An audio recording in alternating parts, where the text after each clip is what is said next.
Bien-aimés dans le Seigneur, que Dieu vous bénisse.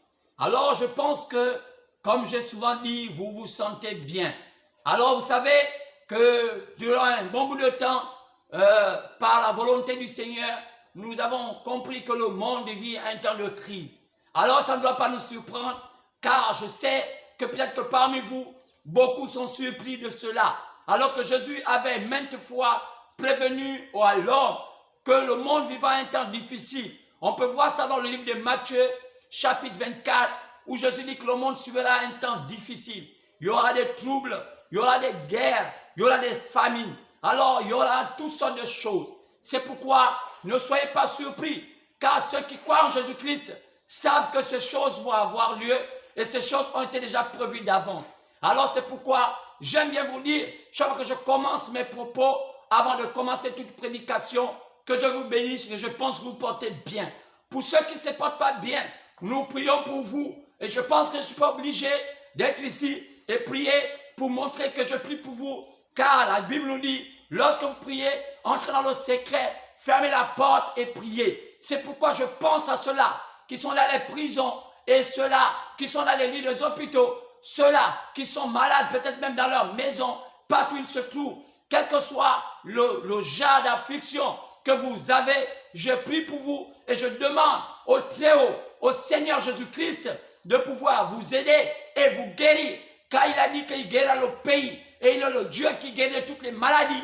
Alors je pense que vous êtes guéris dans le nom de Jésus. Et je crois que je n'ai pas besoin de vous demander de toucher à votre téléphone, toucher à votre télévision, ou bien à votre ordinateur. Car il est écrit que la foi vient de ce qu'on entend, et ce qu'on entend vient de la parole de Dieu. C'est pourquoi, maintenant, je déclare guéri les personnes qui me voient, ceux qui m'écoutent, je déclare guéri au nom de Jésus-Christ, quelle que soit la sorte de maladie que vous avez. C'est pourquoi, allez en paix, dites Seigneur, je crois que l'homme là a déclaré la guérison au nom de Jésus. Alors, soyez simplement guéris et allez-y en paix. Continuez à boire de l'eau et continuez à suivre peut-être vos traitements. Peut-être que vous n'avez pas à une fois assez grave, mais je vous demande, allez-y simplement en paix et soyez guéris. Merci Seigneur, car tu as guéri tous ceux qui ont eu la foi, parce que j'ai prononcé ton nom et je pense que tu ne vas pas déshonorer ton nom, car tu as dit, voici les miracles comment ceux que l'on cru, à mon nom ils chasseront les démons. C'est pourquoi je les ai chassés au nom de Jésus. Et merci encore pour m'avoir reçu chez vous ce dimanche 28 juin 2020. Alors, je suis vraiment dans la joie. Ce matin de dimanche, alors nous sommes en plein culte de ce dimanche.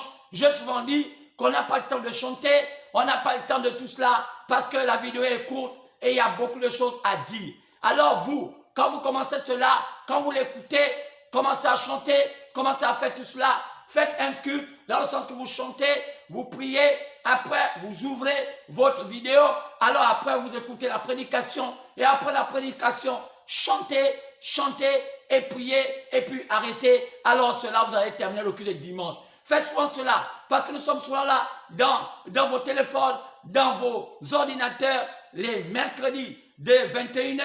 Sinon parfois avant ça, alors nous sommes là dans vos ordinateurs, dans vos téléphones et aussi les vendredis dès 21h, nous sommes aussi dans vos téléphones, dans vos ordinateurs. Et enfin, les dimanches, nous sommes là autour de 13h, sinon 14h. Alors, prenez cela, c'est la nourriture de Dieu.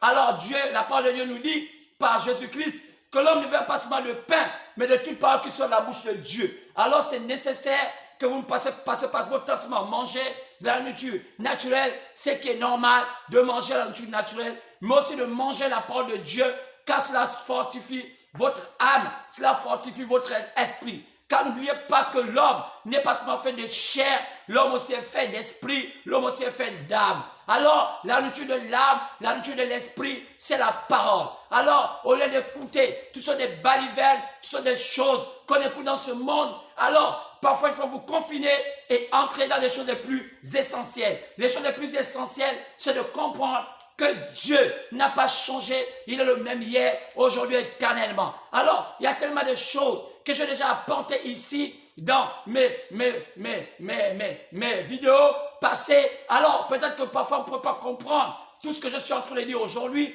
alors simplement cliquez Jean-Luc Moulanda, alors vous allez partir dans ces vidéos, là où j'ai des prédications qui ont déjà parlé de certaines choses, et ces choses-là sont tellement nécessaires, car ces choses-là, vous écouterez et vous allez comprendre le cheminement ou la démarche de mes propos, ou sinon, comment et qu'est-ce que j'ai envie de parler à l'Église, et je vais parler à l'Afrique ou bien au monde entier. Alors, il est tellement important. Je vous ai fait comprendre par rapport à mon point de vue sur la dépénalisation de l'homosexualité au Gabon. J'ai donné mon point de vue dans un média de la place qu'on appelle Gabon News.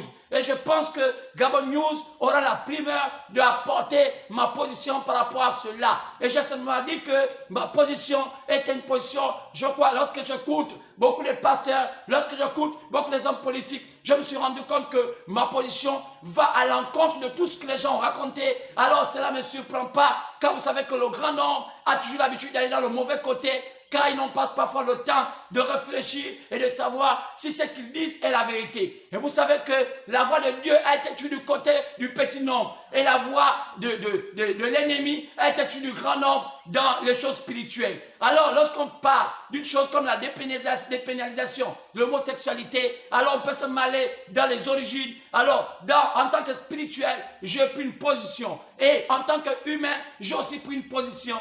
Et j'ai laissé la primeur à Gabon News de pouvoir révéler cela, qu'est-ce que j'en pense. Et si ce n'est pas aussi mieux révélé, peut-être que je prendrai un temps, une émission tout entière pour pouvoir vous apporter un éclaircissement sur cette position. Alors j'ai compris beaucoup de pasteurs, j'ai compris beaucoup de leaders religieux et même des leaders politiques s'enflammer et commencer à raconter tout ce qu'ils pouvaient raconter. Vous savez, lorsqu'on est dans l'ignorance, parfois on peut penser qu'on est dans le droit chemin. Alors c'est pourquoi lorsque j'ai essayé d'écouter ce qu'ils ont dit et ce que je pense de tout ce qui se fait aujourd'hui au Gabon, alors j'ai compris qu'on était opposés. C'était l'antipode. Et ils sont allés au sud, moi je suis allé au nord. Et c'était tellement opposé que je me suis rendu compte qu'aujourd'hui, on a besoin d'être instruit. Car il est écrit, mon peuple périt faute de connaissance. Et vous savez, je ne suis pas dans l'enthousiasme de raconter des choses comme quelqu'un qui est un supporter. Je suis quelqu'un qui fait le match. Je ne suis pas dans les tribunes, mais je suis sur le terrain. C'est pourquoi, moi aussi, étant sur le terrain, je connais les réalités du match, comment ça se fait. Il y a une différence entre le supporter qui se trouve dans les tribunes et celui qui se trouve sur le match. Celui qui joue le match ressent les vibrations, ressent c'est que le match, l'effet du match, mais celui qui se trouve dans les tribunes, il a seulement de l'émotion, et par ses émotions, il pense marquer un but, par ses émotions, il pense changer le cours du match. Alors n'oublions pas que le supporter, en dépit du fait qu'il soit si important d'encourager, ne peut pas changer le résultat du match. Ceux qui changent le résultat du match, ce sont ceux qui jouent le match. C'est pourquoi j'ai dit aux Gabonais, au lieu d'être dans les tribunes, descendez sur le terrain et jouez le match. C'est pourquoi moi aussi, ce que je pense, ici, il faut qu'on joue au match. C'est pourquoi c'est important d'avoir cela et comprendre qu'aujourd'hui, moi, en tant que quelqu'un qui joue le match, je peux vous dire la température du match et dire à quel niveau nous sommes et le score qui est maintenant aujourd'hui et qui mène ou bien qui va gagner, parce que moi aussi, je suis un joueur. Alors, par rapport à ça et par rapport à la dépénalisation de l'homosexualité au Gabon, j'ai une position, même si elle va à l'encontre de la position des pasteurs du Gabon et même du monde, je ne sais pas comment on peut dire, et même des hommes politiques de ce monde, certains hommes. Alors, je suis fier d'avoir une certaine position parce que je pense que c'est la position juste. Alors, merci pour cela et merci Gabon News du fait qu'ils sont venus chez moi m'interviewer. Alors, je suis reconnaissant à ce média qui fait des bonnes choses dans notre pays. Alors, c'est important aujourd'hui qu'on ait des médias comme ça qui vont chercher des pépites d'or qui sont cachés dans des quartiers, cachés de partout pour pouvoir demander leur opinion. Car souvent les hommes grands ne se font pas voir. Les hommes grands sont parfois cachés parce qu'ils détiennent certaines choses. Alors, pour cela, lorsqu'ils veulent révéler cela, ils ne peuvent pas révéler ça comme ça. Parce que souvent le public a du mal à mesurer leurs propos parce que la masse n'a pas toujours suivi la voie juste. La masse a toujours suivi une voie où tout le monde est dans une forme d'enthousiasme. Alors simplement, je vous dis shalom. Et sinon, vous qui m'écoutez, salutations à tous ceux qui sont dans le monde entier, qui voient mes vidéos. Je sais qu'ils sont partout. Il y a la Chine, il y a le Sénégal, il y a l'Arabie Saoudite, il y a partout, en Côte d'Ivoire. Je sais qu'il y a ceux qui suivent en France, en Angleterre, partout dans les quatre coins la terre, parce que je vois parfois des commentaires et je vois ceux-là, ils viennent de loin. Et les États-Unis, même depuis les États-Unis, on suit cela. Maintenant, si il y a ceux qui n'ont pas encore vraiment suivi cela, je vous demande, vous, de pouvoir poster, envoyer, partager ces vidéos. Alors, parce que je ne suis pas un activiste, je suis un serviteur de Dieu. Je m'appelle le docteur révérend Jean-Luc Moulanda. Je suis au Gabon et je suis gabonais. Alors, Dieu m'a envoyé pour une mission spéciale, car nous vivons au temps de la fin et les lumières sont en train de sortir, car il était prévu qu'au temps du soir, la lumière paraîtra. Et je pense que comme la lune aussi éclaire dans la nuit, il y a aussi des étoiles qui sont ici pour éclairer. Alors là où la lune ne donne pas assez de lumière, l'étoile peut relayer. Alors je pense que si je ne suis pas la lune, je suis une étoile. Et parmi les étoiles, comme dit l'apôtre Paul, selon 1 Corinthiens 15, oh, chaque étoile brille à sa manière. Alors moi, étant africain, étant citoyen du monde, je vis à ma manière. Et cela, je ne suis pas là seulement pour éclairer le Gabon, je suis là pour éclairer et l'Afrique, et l'Europe, et l'Asie, et l'Océanie, et même l'Amérique. Alors, c'est pourquoi, lorsque je prêche ici, c'est pas seulement pour le Gabon, c'est pas seulement pour l'Afrique, c'est pas seulement pour l'Europe, c'est pour toute la terre, car ceux qui m'écoutent vont comprendre que cela est apporté à toute la terre. Alors que Dieu vous bénisse là où vous êtes, et encore béni. Et je vais dire simplement qu'on a besoin, que vous continuez à vous abonner, on a besoin d'assez d'abonnements, parce qu'il va arriver maintenant qu'on va avoir nos prédications en direct. Alors abonnez-vous, on en a besoin, parce qu'il nous reste encore à peu près de 80 abonnements. Alors faites tout pour pouvoir faire exploser ces abonnements, pour qu'on commence à entrer en direct, parce que les gens ont besoin d'avoir la prédication en direct. Et il va arriver un temps qu'on va avoir des messages sur questions et réponses, et parler des événements et tout ce qui est en train de se faire. Alors je pense que je demande de demander à vos voisins, tous ceux qui sont au loin, de vous abonner, parce que YouTube nous demande d'avoir une quantité d'abonnements pour pouvoir commencer à faire le direct. Alors je pense que vous êtes conscients, depuis un moment je vous dis de vous abonner assez. Je vois, il y a ceux qui s'abonnent, mais ça va lentement. Aujourd'hui je pense que nous sommes déjà à plus de 28 abonnés. On a besoin au moins de 100 abonnés. Alors il manque encore, au moins, je pense, il manque encore près de 71 abonnés. Alors cela, je pense que dans la semaine, cela va exploser et les 100 abonnés seront là et on va commencer à faire, je crois, dès la semaine prochaine, pourquoi pas le direct. Alors que Dieu simplement vous bénisse. Mais pour cela, on va simplement prendre nos Bibles, on va se lever respectueusement pour pouvoir lire quelques paroles de l'Éternel et je pense que cela vous fera plaisir. Alors, je vais simplement vous dire, dans le respect de la parole de Dieu, vous allez vous lever et de prendre vos Bibles et de les lire. Alors, nous allons prendre nos Bibles. Alors que la semaine passée, vendredi et mercredi, nous avons lu Joël, chapitre 2, partant du verset 18 à 32. On a montré comment Dieu avait décidé de restaurer ce que le diable a volé à ses enfants. Et il a dit qu'il va vous donner le mou, il va vous donner le blé du pays. Et il va dire ce que la gelée, le gazam, le asile a dévoré, il va restaurer cela. Et il va dire, il a aussi dit qu'il va envoyer Satan au loin et il va envoyer les plaies et toutes ces choses. Il a dit, il va aussi répandre son esprit sur toute chair. Vos fils et vos filles prophétiseront. Et il a dit que les veillards auront des visions, des jeunes gens, tout cela des songes pour pouvoir connaître la voix de l'Éternel. Alors cela, c'était Joël 2, partant du verset 18, Joël chapitre 2, partant du verset 18 au verset 32. Mais aujourd'hui, on veut un peu évoluer en parlant en lisant, autant pour moi, Matthieu. Alors, nous voulons prendre ici le livre de Matthieu. Et premièrement, nous allons d'abord commencer avec Matthieu chapitre 20, partant du verset 29 au verset 34. Matthieu chapitre 20, verset 29 au verset 34. Et on va aussi prendre, pourquoi pas, Jean chapitre 4, verset 7 au verset 26.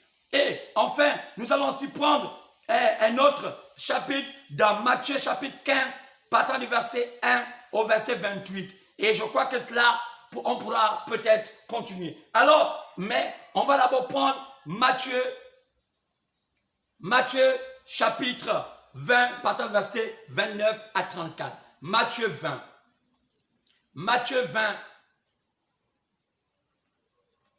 Matthieu chapitre 20. Matthieu 20, 29.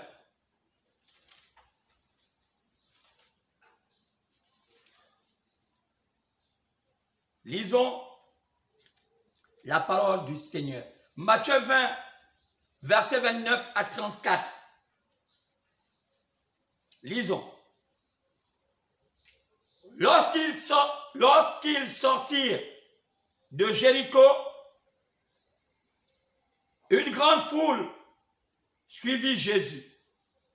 Et voici deux aveugles assis au bord du chemin entendirent que Jésus passait et crièrent: « Aie pitié de nous, Seigneur, fils de David. » La foule les reprenait pour les faire taire, mais ils criaient plus fort: « Aie pitié de nous, Seigneur, fils de David. » Jésus s'arrêta, les appela et dit: « Que voulez-vous que je vous fasse? » Ils lui dirent: « Seigneur, que nos yeux s'ouvrent. » Ému de compassion, Jésus toucha leurs yeux et aussitôt ils recouvraient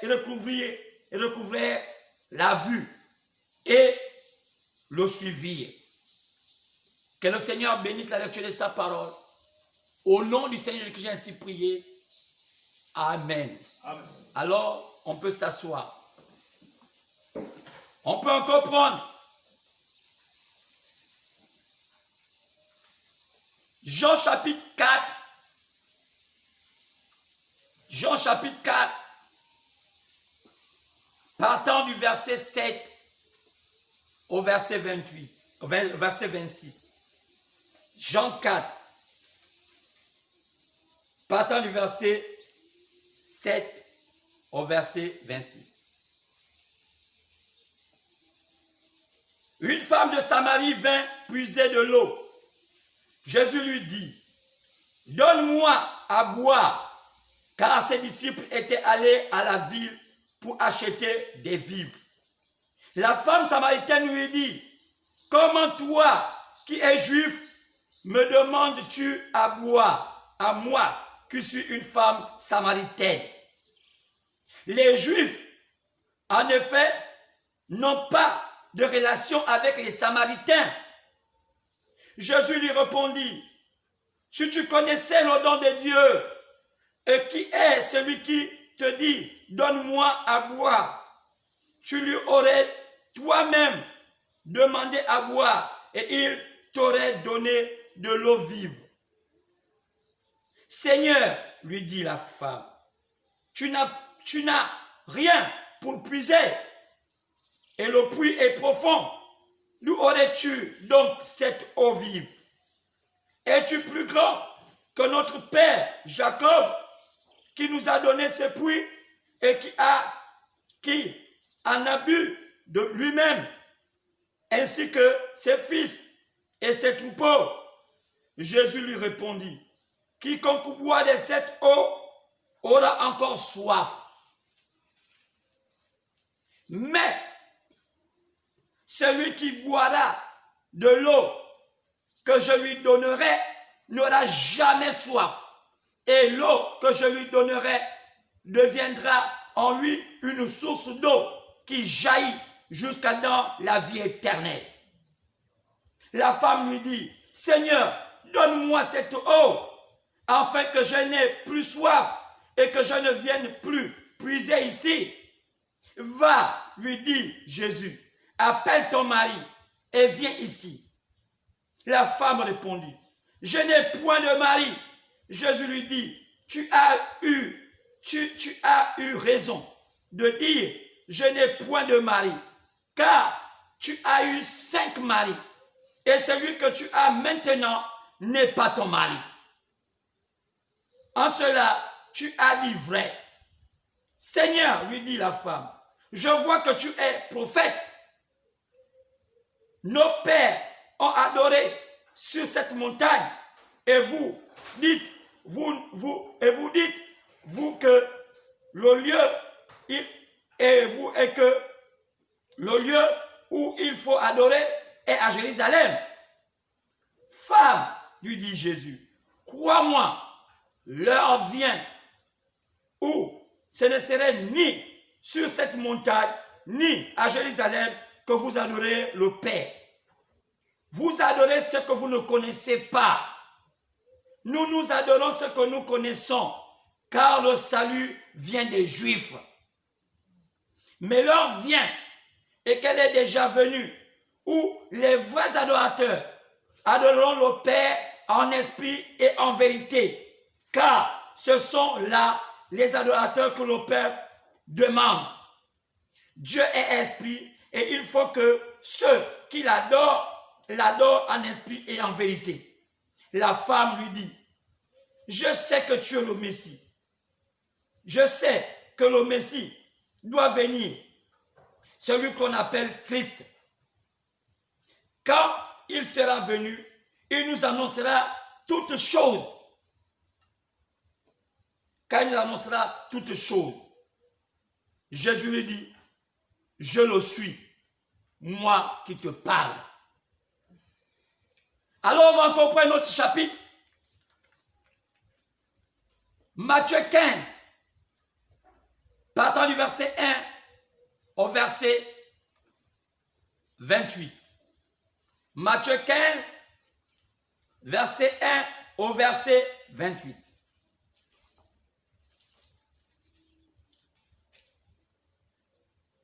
Matthieu 15.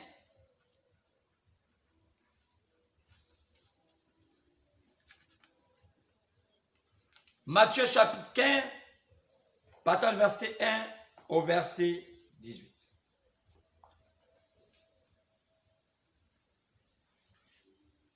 On peut commencer à partir du verset 21.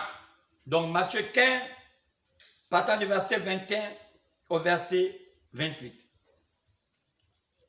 Donc Matthieu 15, verset 21 au verset 28. Jésus étant parti de là, se retira dans le territoire de Tyr et de Sidon. Et voici une femme cananéenne qui venait de ces contrées lui cria, « Aie pitié de moi, fils de David. Ma fille est cruellement tourmentée par le démon. » Et il ne lui répondit pas un mot. Et ses disciples s'approchaient et lui dirent avec insistance, « Renvoie-la, car elle crie derrière nous. » Il répondit, « Je n'ai été envoyé qu'aux brebis perdues de la maison d'Israël. » Mais elle vint se prosterner devant lui, disant, « Seigneur, secours-moi. » Et il répondit, « Il n'est pas bien de prendre le pain des enfants et de les jeter aux petits chiens. » « Oui, Seigneur, dit-elle, mais les petits chiens mangent les miettes qui tombent de la table de leur maître. » Alors Jésus lui dit, « Femme, ta foi est grande, qu'il te soit fait comme tu veux. » Et à l'heure même, sa fille fut guérie. Alors, nous avons pris 3 chapitres. Ces 3 chapitres illustrent la prédication de ce matin. Car la prédication de ce matin, nous l'avons intitulée « La voie prévue par Dieu pour le salut de l'Afrique et le processus de son accomplissement. » Je le prends, la voie prévue par Dieu pour le salut de l'Afrique et le processus de son accomplissement. Quand je parle de l'Afrique, je pense que le Gabon aussi comprend que comme il fait partie de l'Afrique, ce message n'est pas seulement adressé au reste de l'Afrique, ce message aussi est adressé au Gabon. Car lorsque je parle ici, je parle depuis le Gabon et je pense que, comme on dit, la charité bien ordonnée commence par soi-même et je pense que ce message est d'abord adressé au Gabon. Et après, d'autres pays africains, ou sinon d'autres Africains, quel que soit là ils se trouvent, que ce soit en Europe, que ce soit en Asie, que ce soit en Océanie, que ce soit en Amérique, partout où ils se trouvent, je pense que ces Africains comprendront ce que le message qui est prêché ce matin veut dire. Alors, je reprends que mon thème de ce matin, c'est la voie prévue par Dieu pour le salut de l'Afrique et le processus de son accomplissement. Alors, j'ai pris 3 chapitres. D'abord, j'ai lu dans Matthieu, chapitre 20, partant du verset 29 au verset 34. Et là, c'est l'histoire de 2 aveugles. Alors, ces 2 aveugles, ils étaient aveugles depuis longtemps. Et ils avaient fréquenté les églises. Ils n'avaient jamais trouvé gain de cause. Lorsque je parle ici, je suis spirituel. Je parle ici en tant que spirituel. Et vous savez, parfois, c'est une figure de style. Et vous savez que lorsqu'on parle des aveugles ici, ils sont physiques. Ils peuvent aussi être des aveugles spirituels. Alors, c'est 2 types des aveugles. Alors ici, ceux qui sont physiques peuvent comprendre le contenu de la lecture. Ceux qui sont aussi aveugles spirituellement peuvent aussi comprendre le contenu de la lecture. Alors ici, c'était 2 aveugles qui étaient aveugles depuis longtemps.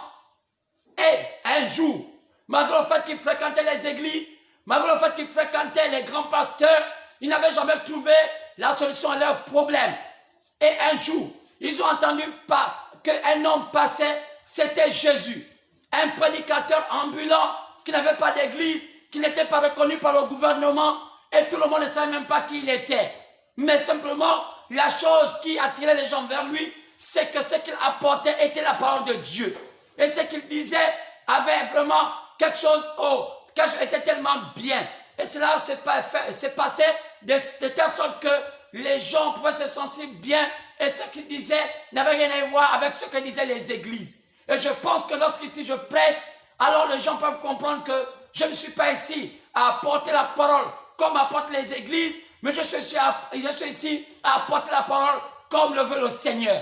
Alors que les églises me pardonnent si je vais à l'encontre de ce qu'ils disent, car je crois que Dieu est vrai, mais toute église est mensonger. C'est pourquoi, lorsque je viens ici pas pour apporter selon une confrérie des églises, mais je viens ici pour dire ce que Dieu m'a donné à apporter pour ses enfants. C'est pourquoi, regardez bien, ces 2 hommes, lorsqu'ils voyaient Jésus passer, ils attendaient que Jésus passe, qui insigne la parole. Lorsque quelqu'un attend la parole, il peut arriver que pendant des années, tu as été prisonnier d'un système d'église. Pendant des années, tu as été prisonnier par un système de croyance. Je ne vais pas dire seulement des églises, mais toutes sortes de croyances. Mais un jour, Jésus est passé devant toi. Et ce jour-là, c'était comme ces aveugles. Jésus était passé devant eux. Mais il ne pouvait pas laisser comme ça sans saisir l'occasion. Lorsque la parole passe devant toi, ne laisse pas comme ça. Il faut saisir l'occasion. Et ces 2 aveugles ont saisi l'occasion. Alors qu'ils étaient d'abord aveuglés, alors qu'ils sont entrés dans la rue, mais ils sont revenus à Dieu. Qu'est-ce qui s'est passé? Chaque fois un homme a tué un temps, il doit saisir l'occasion. Qu'un homme ne peut pas mourir si Dieu ne donne pas l'occasion d'abord de saisir la vie. C'est pourquoi, lorsque tu marches une vie tordue, lorsque tu fais ce qui est mal, un jour, Dieu passe par là et Dieu a utilisé un homme pour pouvoir te ramener à lui. Parfois, tu ne peux pas comprendre ce que ça fait. Pourquoi? Parce que parfois, les gens attendent Dieu d'une manière personnelle, alors que Dieu a toujours une manière de travailler. Il a toujours travaillé au travers des hommes. Alors ce jour-là, Dieu travaille au travers de Jésus, et Jésus devait passer par là, et ses aveugles étaient là. Il ne peut pas manquer l'occasion d'écouter Dieu, sinon de voir Dieu à l'œuvre. Alors, ils ont crié, Hosanna, aie pitié de nous, fils de David, aie pitié de nous. La Bible dit que Jésus était ému de compassion, et Jésus s'arrêta. Et Jésus demanda à ses aveugles, que voulez-vous? On veut retrouver la vue. Alors Gabon, est-ce que tu ne vois pas que c'est le temps pour toi de retrouver la vue? Afrique, est-ce que tu ne vois pas que c'est le temps pour toi de retrouver la vue alors que tu es aveuglé, alors que l'Odyssée était aveuglé, comme il est dit dans le chapitre 3, partant du verset 14, l'Odyssée serait un temps d'aveuglement. Alors Gabon, dirigeant gabonais, partant du président jusqu'au dernier gabonais, est-ce que vous ne voyez pas que c'est le temps d'ouvrir les yeux alors que les temps sont plus qu'avancés? Quel est dans votre système d'église, les églises de Mimbiri, dans les églises de tout ce que vous faites? qu'il n'a rien à voir avec Dieu, alors que Dieu a donné l'occasion au Gabon aussi d'avoir le temps de lumière. Alors ces aveugles-là allaient vers Jésus, mais ils donnaient un cri d'alarme. Vous voyez leur cri, ils pouvaient dire Jésus autre chose, ils pouvaient même dire Jésus. Non, mais ils ont dit, fils de David, aie pitié de nous. Fils de David, aie pitié de nous. Qu'est-ce qu'ils voulaient dire? Pourquoi ils ont appelé Jésus fils de David? Alors qu'il ne s'appelait pas, il n'était pas le fils de David. Il était le fils, entre parenthèses, il était le fils de Joseph. Pourquoi ils n'ont pas appelé fils de Joseph? Ou bien fils de Marie. Ils l'ont appelé fils de David. C'était un code. Lorsqu'ils l'ont fait, tout homme sait que le monde est fait de codes. Il y a des codes. Et on parle aujourd'hui pas de codes. Alors oui, vous savez, lorsqu'on est le fils d'un père, on connaît que le père, et il y a beaucoup de pères. On voit un père, on ne va pas dire père. Non, le code c'est qu'on connaît le nom de son père. On peut dire simplement tel. Oui, c'est là qu'on connaîtra que cela, c'est vraiment le fils de cet homme. Mais lorsque tu appelles quelqu'un père, il dit, mais écoute, moi je suis père, mais c'est vrai, mais c'est pas mon nom. Mais cette fois-ci, ils ont appelé Jésus fils de David. Alors, qu'est-ce qui se passe? Jésus s'arrêta. Il était plein il était rempli il était ému, alors rempli d'émotions. Alors, il dit, que voulez-vous? Guéris-nous. Et il dit que cela soit fait comme vous le voulez. Et aussitôt, ces hommes retrouvaient la vue. Alors, est-ce que Gabon, lorsque Jésus est passé dans notre pays, vous avez su à quel moment Jésus est passé dans notre pays? Oh, je ne sais pas. Peut-être que vous n'avez pas été enseigné. Oh, peut-être que vous ne comprenez pas comment reconnaître Jésus. Vous avez compris vous avez cru que embrasser les églises, embrasser les religions, embrasser toutes sortes de croyances, c'est ça connaître Jésus. Cela vous a éloigné loin de Jésus. Ça vous a donné beaucoup de formes de croyances, beaucoup de formes de pensée. C'est ce qui a fait du Gabon aujourd'hui un pays comme un pays paganiste. On dit un pays, je ne vais pas dire comme une tour de Babel, c'est ce que je voulais dire exactement. Alors c'est pourquoi c'est un petit pays, mais avec beaucoup de croyances. Alors d'où même le gouvernement ne sait même pas comment canaliser son peuple, parce que chaque Gabonais croit à tout et à n'importe quoi. Alors qu'un jour, Jésus est passé dans notre pays, on n'a jamais compris à quel moment Jésus est passé, parce que lorsqu'il passe, il trouve beaucoup de Gabonais avec beaucoup de croyances. Alors c'est le temps aujourd'hui que les gens sachent que quand Dieu passe dans un pays, passe dans un quartier, il y a toujours un signe qui montre que ça c'est Dieu. Mais alors que Père, les gens sont toujours distraits. Mais ce jour-là, ces gens-là n'étaient pas distraits. Ils ont reconnu que c'était Dieu dans un homme. Et qu'est-ce qui se passe? Alors tout se passe que lorsqu'ils écoutent, ils voyaient Jésus. Il dit, oh fils de David, c'était le code. Fils de David, oh sauve-nous. Alors cela les avait permis d'avoir la guérison. Mais il y avait encore une autre. Lorsque j'ai lu Jean 4, pardon, verset 7 au verset 26. C'était l'histoire d'une femme. Alors Jésus allait en Samarie. Et je vous ai dit ici, dans mes avant-propos, que le monde était fait de trois peuples. Il y avait ce qu'on appelait les Juifs, il y avait ce qu'on appelait les Samaritains, il y avait ce qu'on appelle les païens. Oui, cela a été depuis le déluge, lorsque le monde a été englouti par l'eau, le monde a commencé à compter le temps, et ceux qui ont peuplé la terre, c'était trois enfants. Les trois de Noé qu'on appelait Sem, Japheth et Cam. C'est l'image de trois peuples qui peuplent la terre, qu'on appelle qui? Qu'on appelle les Juifs, les Samaritains et les païens.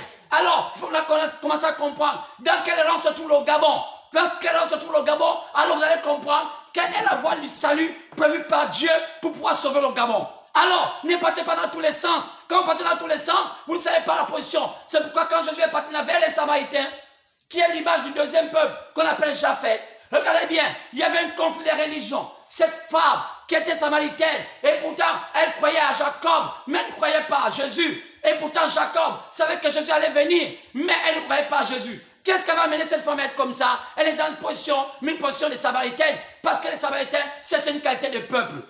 Alors, comment elle était? C'était une croyante comme aujourd'hui, les mêmes croyants qui vont dans les églises, les mêmes croyants qui vivent la vie du monde. Alors c'est beaucoup comme ça au Gabon. Plusieurs vont dans les églises, mais vivent le monde. C'est pourquoi aujourd'hui, la solution, ce n'est pas de crier dans les médias pour dire, oh, la dépénalisation de l'homosexualité, oh, ce n'est pas bien. Mais la chose réelle, on a besoin du baptême des pasteurs. Quand les pasteurs, qui sont les têtes des églises, ont besoin d'un véritable baptême du Saint-Esprit pour revenir à Dieu, que de faire de leur église un fonds de commerce. Alors c'est là qu'il y a un problème. Qu'est-ce qui se passe? Le Gabon a embrassé toutes sortes de croyances et ça a mené un pays à plusieurs têtes. Et à la fin, ça devient un monstre. Comme un homme peut avoir plusieurs têtes, comme un pays va avoir plusieurs pensées, cela fait d'un pays un pays monstre. Oui, parce qu'une personne qui a plusieurs têtes, c'est un homme monstre. On l'appelle un monstre. Un monstre, c'est quoi un monstre? Un monstre, c'est un être qui n'est pas pareil comme un être humain. Il est différent. Oh, un homme n'a qu'une seule tête. Mais comment? On va voir le Gabon. Oh, c'est un pays qui a au moins 30 têtes. Oh, comment? Oh, comme un seul corps peut être conduit par 30 têtes. Lorsque tête dit comme ça, on va comme ça. Lorsque tête dit comme ça, on va comme ça. Donc, 30 têtes, mon Dieu, combien des yeux? Oh, cela, je ne vais pas faire des mathématiques. Vous-même savez calculer combien de têtes peuvent avoir des yeux. Je dis parfois une tête, parfois 30 yeux. Alors, cela, on ne peut même plus dire. Alors, c'est un monstre qui a été monté au Gabon. C'est un monstre qui a été monté en Afrique. C'est un monstre qui a été monté sur la terre. Il y a plusieurs croyances. Mais quelle est la vraie croyance? Quel est le vrai chemin? Chacun viendra dire c'est moi. Chacun viendra dire c'est moi. Le catholique viendra dire c'est moi. Le musulman viendra dire c'est moi. Le protestant viendra dire c'est moi. Les portugais charismatiques viendront dire c'est nous. Et les traditionnalistes viendront dire que c'est nous. Les magiciens viendront dire que c'est nous. Chacun sa main de croix. Mais quelle est la voie? Oh mon Dieu. Au lieu que les Gabonais un jour se mettent dans la rue pour dire nous cherchons maintenant aujourd'hui que notre pays ne soit plus laïque. Mais cela va simplement raconter, oh, on ne veut plus cela. Oh, lorsqu'on a fait la Coupe du Monde, la Coupe d'Afrique au Gabon, on a vu les pasteurs se lever pour dire qu'on n'aime pas. On ne veut pas que le Gabon puisse donner le nom de la Coupe d'Afrique, Panthère Noire. Ils voulaient seulement qu'on appelle ça Gori, qu'on appelait Gagui. Mais c'était dommage de voir les Africains prendre un symbole de Gagui et en tant que pasteur accepter le nom de Gagui et ne pas accepter le nom de Panthère Noire. C'est dommage. Quelle est la différence entre le Gagui, qui est le gorille, et la panthère noire? C'est dommage. Alors, les gens vivent dans les superstitions, les superstitions, et c'est dans ces superstitions-là que les leaders de l'église, les leaders spirituels, soi-disant guillemets, conduisent le peuple, et le peuple devient un peuple névrosé. Pourquoi? Parce qu'on vient une soi-disant spiritualité, un soi-disant christianisme qui n'a rien avec le vrai christianisme, car ils n'ont jamais su quel était le christianisme. Alors Jésus rencontra la Samaritaine. Qui était cette Samaritaine? Une Samaritaine terrible. Une femme qui se disait croyante, mais qui était double. Elle avait déjà eu 5 maris. Elle avait déjà eu 5 divorces. Et c'est ce qui s'est passé avec le Gabon. Oh, combien de Gabonais ont déjà eu des mariages? Combien de Gabonais sont déjà dans les foyers? Elles ont quitté les foyers. Et c'est ce qui fait. Oui, alors c'est à l'origine. Qu'est-ce qui fait que les pays comme le Gabon sont des pays déambulants ayant les premiers repères? Vous allez voir que 80%, sinon 90% des foyers gabonais, la plupart des enfants sont des foyers hors mariage. Sinon même dans les mariages, les parents sont déjà séparés. Pourquoi cela? Est-ce qu'on ne peut pas commencer à voir la racine là? Oui. C'est là le problème. C'est pourquoi. C'est ça la racine. Si on ne voit pas cela, on ne comprendra plus rien. C'est là. Ne regardez pas à là-haut, mais regardez là où il y a la racine. Le problème est là. Oui, chaque Gabonais, je veux dire 90% des Gabonais sont des enfants sortis de hors mariage, sinon des mariages déjà divorcés. Et les pensées, ils sont eux-mêmes enseignés par la rue ou bien par toutes sortes de croyances. Et vous voyez, c'est que vous ne pouvez pas avoir un pays parfait, un bon pays, si la base est fausse. C'est là le problème. Alors, n'allez pas à des choses inutiles, allez-y à l'essentiel. Mais que fait l'Église dans ce genre de choses? Quel est le rôle de l'Église? Pas seulement de moraliser, de ramener les gens dans le droit chemin. Que les gens ont l'Esprit Saint, que les gens reviennent à Dieu. Mais dommage, l'Église a fait quoi? L'Église a voulu faire la politique. L'Église a voulu construire des bâtiments. L'Église a voulu faire des écoles. L'Église a voulu faire tout cela. Oh, honte à vous. Le rôle de l'Église du Dieu vivant, c'est d'amener les gens dans le droit chemin. Que les âmes changent, que les comportements changent. Mais comment? Par le baptême du Saint-Esprit. Pas par des séminaires, pas par des balivernes, pas tout ce qu'on raconte. Non! C'est ça la Samaritaine. 5 maris, 5 divorces. Elle est arrivée au 6e mari. Mais Dieu sait faire. Je vous ai montré cela. Selon Exode 21, partir du verset 1 à 6. Qu'après la 6e erreur, qu'on arrive à la 7e, soit vous êtes condamné, soit vous êtes pardonné. Alors c'est ce qui se passe dans la loi de l'esclavage. Le Gabon va arriver à ce stade. Il va arriver un temps où le Gabon va arriver à la fin. Maintenant, soit c'est un pays condamné, soit c'est un pays épargné. Mais est-ce que le Gabon va échapper au même sort que d'autres pays ont eu? Point d'interrogation. Car quand je regarde mes écritures, je doute fort. Mais le petit temps qui nous reste encore, où Dieu nous donne encore cette grâce, est-ce que les Gabonais ne peuvent pas tourner leur cœur, leur regard vers Dieu, que de tourner leur regard dans les choses charnelles? Oui, monsieur. C'est pourquoi. C'est ce qui s'est passé. Qu'est-ce qui s'est passé? Il s'est passé que le Gabon aussi fait la même chose comme les autres. La Samaritaine est venue, et Jésus est venu. C'est un sultan de la liberté. Mais elle a rencontré un homme. Lorsqu'elle a rencontré cet homme, au lieu d'être dans le droit chemin, elle a voulu encore baratiner le septième mari. Donc, l'histoire, c'est que la Samaritaine voulait faire de Jésus un septième copain. Si elle savait que les Samaritains ne parlent pas avec les Juifs, pourquoi elle parlait avec Jésus? C'était comme ça, c'était tout comme ça. Et les sœurs en Christ, les frères en Christ, vous voyez, c'est dommage. Oh non, Jésus permet ça. Il y a des gens, oh Jésus permet qu'on aille en boîte de nuit. Et ça, c'est pas qu'on amène les armes. À la fin, au lieu que ce soit eux qui amènent les armes, ce sont les hommes qui les amènent en boîte de nuit. Et c'est ça le monde, c'est ça le Gabon. Quoi c'est? Les soi-disant chrétiens dans les boîtes de nuit, dans les bars, prennent des alcools, les drogues et tout cela. Et ils prennent cela, tout son alcool. Oh, j'en ai rencontré même une femme d'un pasteur qui buvait le vin de palme. Elle dit c'est sucré. Mais est-ce que vous ne savez pas que boire le vin de palme et boire le whisky, c'est la même chose? C'est un problème de degré d'alcool. Le vin de palme, c'est parce qu'il sort du palmier, mais c'est de l'alcool. Il y a des pasteurs aujourd'hui qui boivent les alcools. J'étais surpris. Le Saint-Esprit m'a dit un jour, va à telle église. Je vais taire son nom, le nom de l'église ici. Mais cette église, c'est toute la zone de plein ciel. Vous connaissez cela, vers la station. Je suis parti là-bas. Oh, le Seigneur m'a dit, va voir ce qui se passe là-bas. Je t'envoie. Quand je pars là-bas, oh, je dis, mais je vais rencontrer le pasteur pour avoir un entretien. Oh, c'était seulement pour voir ce que Dieu m'avait demandé de faire. Quand je suis parti, on m'a dit qu'il est au bureau. Quand je vais au bureau, je vais rencontrer cet homme. Il est en train de boire des beaux avec ses amis, en train de rigoler. Le fidèle est en train de prier, soi-disant pour jeûner, pour que l'intercession. Mais le pasteur est en train de boire des beaux forts avec les coéquipiers pasteurs, les diacres et tout cela. Donc, c'était des ivrognes qui conduisaient des aveugles. Et c'est la même chose aujourd'hui au Gabon. C'est la même chose aujourd'hui en Afrique. Qu'est-ce qui se passe? On a pitié de ce continent. On a pitié de ce pays. Pourquoi? Parce que ceux qui sont censés amener des gens dans le droit chemin ne sont pas des modèles. Qu'est-ce qu'ils font? Ils contaminent le pays. Ils contaminent la nature. Ils contaminent l'atmosphère. Le diable, prenant la religion entre ses mains et faire croire aux gens que la religion vient de Jésus-Christ. Malgré qu'il parle de Jésus, mais lorsqu'on voit le contenu, c'est le diable. Oui, bien-aimés, revenez à Dieu. Même si vous ne voulez pas m'écouter, mais c'est la vérité. Quelle écouter de flatterie. Alors, quand j'ai vu cela, ils ont commencé à dire, monsieur, qui vous a connu vers nous? Je dis non, je voulais un entretien. Ils ont commencé à vouloir me brutaliser. Non, on ne veut pas voir chez nous. Et ils étaient tellement ivres qu'ils se comportaient de manière mal. Mais pourtant, c'est l'un des plus grands pasteurs de ce pays. Président d'une grande fédération de ce pays. Il est grand, reconnu comme quelqu'un de grand dans ce pays. Mais un ivrogne. Mais il dit chaque dimanche aux gens, vous n'allez pas boire, vous n'allez pas commettre l'adultère et tout cela. Tous ces excitants qui prennent, à la fin ils finissent par avoir des copines dans les églises et tout cela. Qu'est-ce qui se passe? Satan embrigadant le Seigneur. Mais on ne peut pas brigader le Seigneur. On s'embrigade soi-même. Alors, c'était les Samaritains. Elle voulait l'autre mari. Jésus avait contracté seulement son esprit pour voir à quel niveau elle se trouvait. Elle a commencé à parler des religions. Oh non, nous on adore là-bas. Nous on est sur les montagnes. Vous êtes à Jérusalem. C'est ça l'esprit des religions. Toujours dit, chacun son église. Oh non, chacun croit. Mais on est le même Jésus, on ira tous au ciel. Qui vous dit qu'on ira tous au ciel?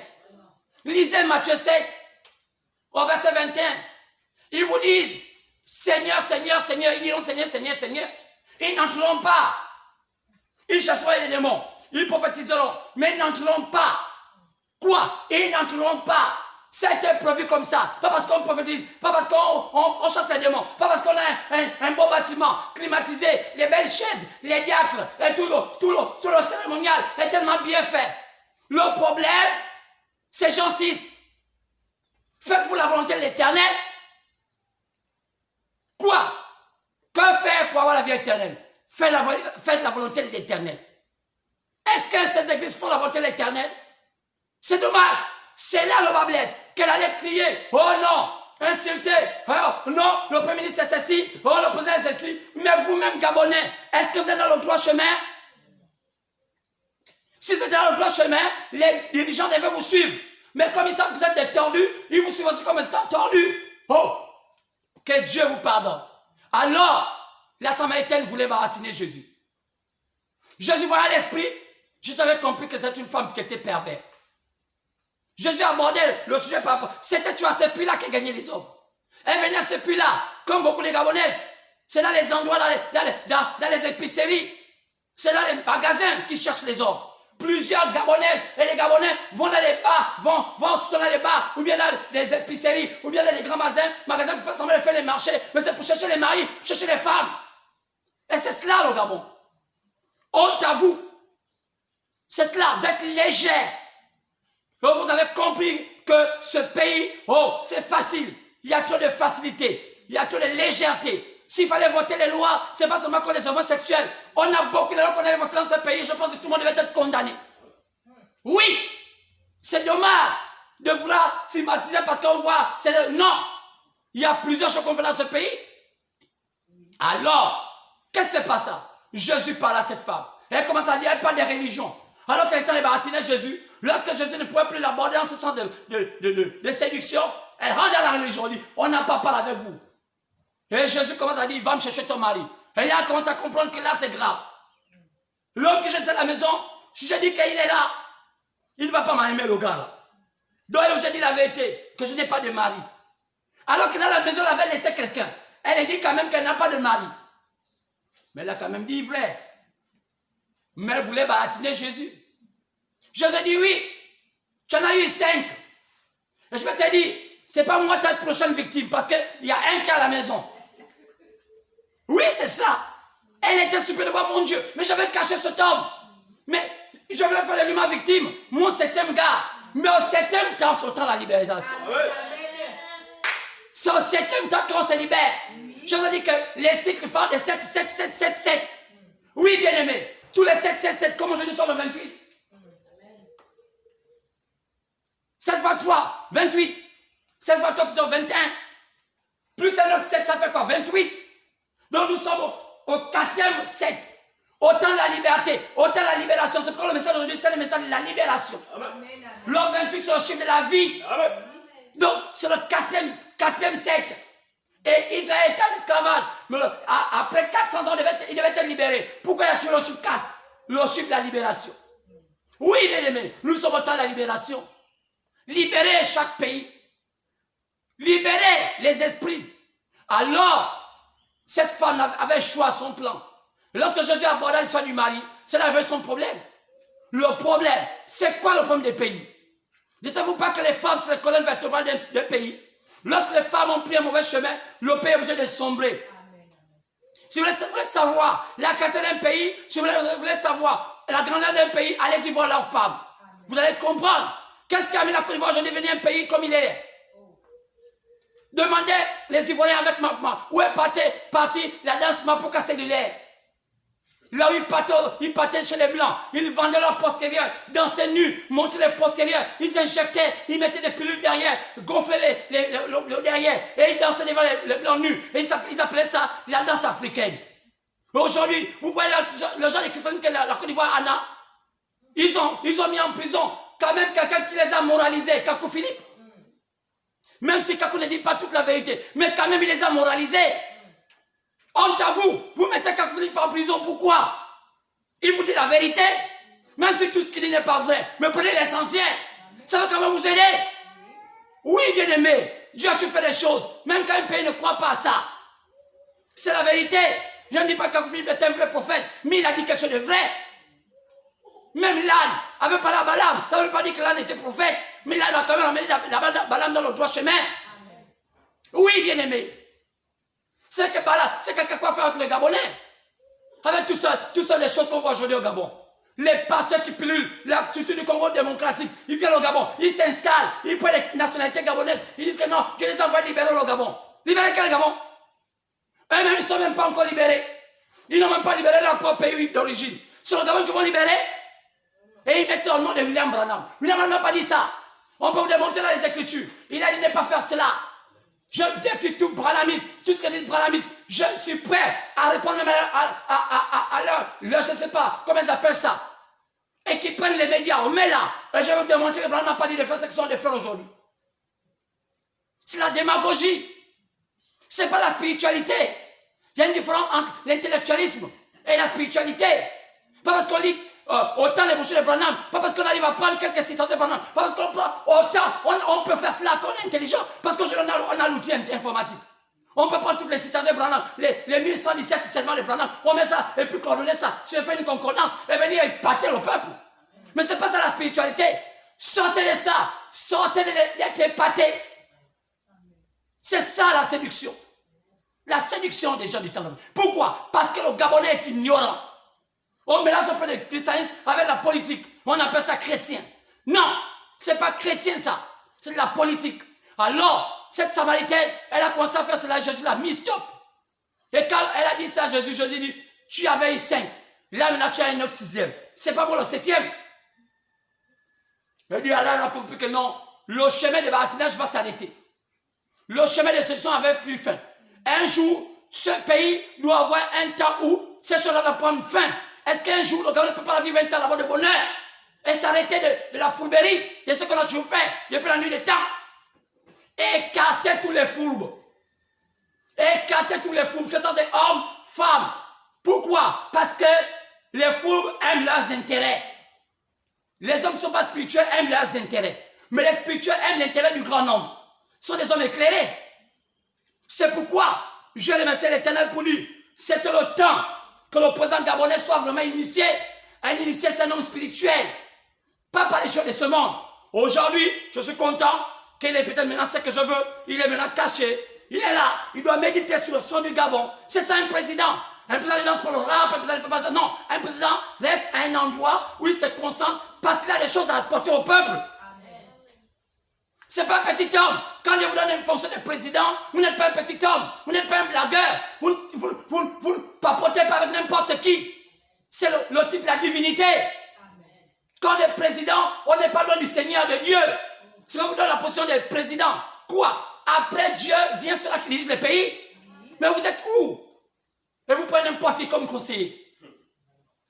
Vous n'avez pas prendre n'importe qui comme conseiller. Vous prenez des hommes de lumière, des hommes éclairés. Il y en a. Faites les démarches, cherchez dans tout votre pays. Dans chaque pays, Dieu donne des hommes de lumière dedans. Ils n'ont pas fait l'école. Regardez le modèle d'Israël. Alors, qu'a fait Israël? Qui était le conseiller de David? Nathan. Qui était Nathan? Un simple homme. Amen. Pas connu, mais c'était un conseiller, c'était un prophète. David ne faisait rien sans conseil, demandait à Nathan. Chaque fois qu'il faisait une chose, et il ne demandait pas à Nathan, il allait en erreur. C'est ça. Donc, n'allez pas prendre des diplômés à des milliers de kilomètres. Dis, conseillez-moi, conseillez-moi. Il va te conseiller quoi? Si c'est ce qu'il a appris à l'école. Ça n'a rien à voir avec la réalité. Il y a des domaines où il peut te conseiller, il y a des domaines où il ne peut pas te conseiller. Alors, la Samaritaine est partie. Elle a continué à parler de Jésus. Et Jésus l'a montré. Et quand elle a parlé, Jésus dit, vous avez des choses que vous ne connaissez pas. C'est ça le Gabon. Vous avez des choses que vous ne connaissez pas. C'est ça l'Afrique. Vous adorez ce que vous ne connaissez pas. Mais moi, je vais te dire, le salut vient des Juifs. Ah! Oui, Jésus confirma à la Samaritaine que le salut, veut dire le salut, quand on parle du salut, la voie pourvue par Dieu pour que l'homme soit en phase avec lui, le salut. Il dit, ça vient des Juifs. Toi, tu adores les choses que tu ne connais pas. C'est ça les Samaritains. Ils adoraient ce qu'ils ne connaissaient pas. Alors, frère, lorsqu'on dit que le salut vient des Juifs, la Samaritaine a regardé Jésus, dit, ah, Jésus a commencé à dire ce qu'était sa vie. Ah. Il dit, l'heure vient, ce serait plus sur la montagne, ni à Jérusalem. Donc, ni chez les Samaritains, ni chez les Juifs. Pour montrer où adorer les Juifs, c'était l'image de Jérusalem. Pour montrer où adorer les Samaritains, c'était sur la montagne de Jacob. Mais après ça, dis non. L'heure vient. Ce n'était plus à la montagne de Jacob où il avait vu l'échelle. Monter et descendre. Ce n'était qu'un avant-goût. Ce n'est plus à Jérusalem où on va tuer le Christ. Mais les véritables adorateurs doivent adorer Dieu en esprit et en vérité. Qu'est-ce que Jésus est en train de vouloir dire? Ça donnait, ça projetait là où il fallait maintenant adorer Dieu. Mais qui était le peuple qui avait précédé l'adoration de l'esprit? C'était les païens. Oui!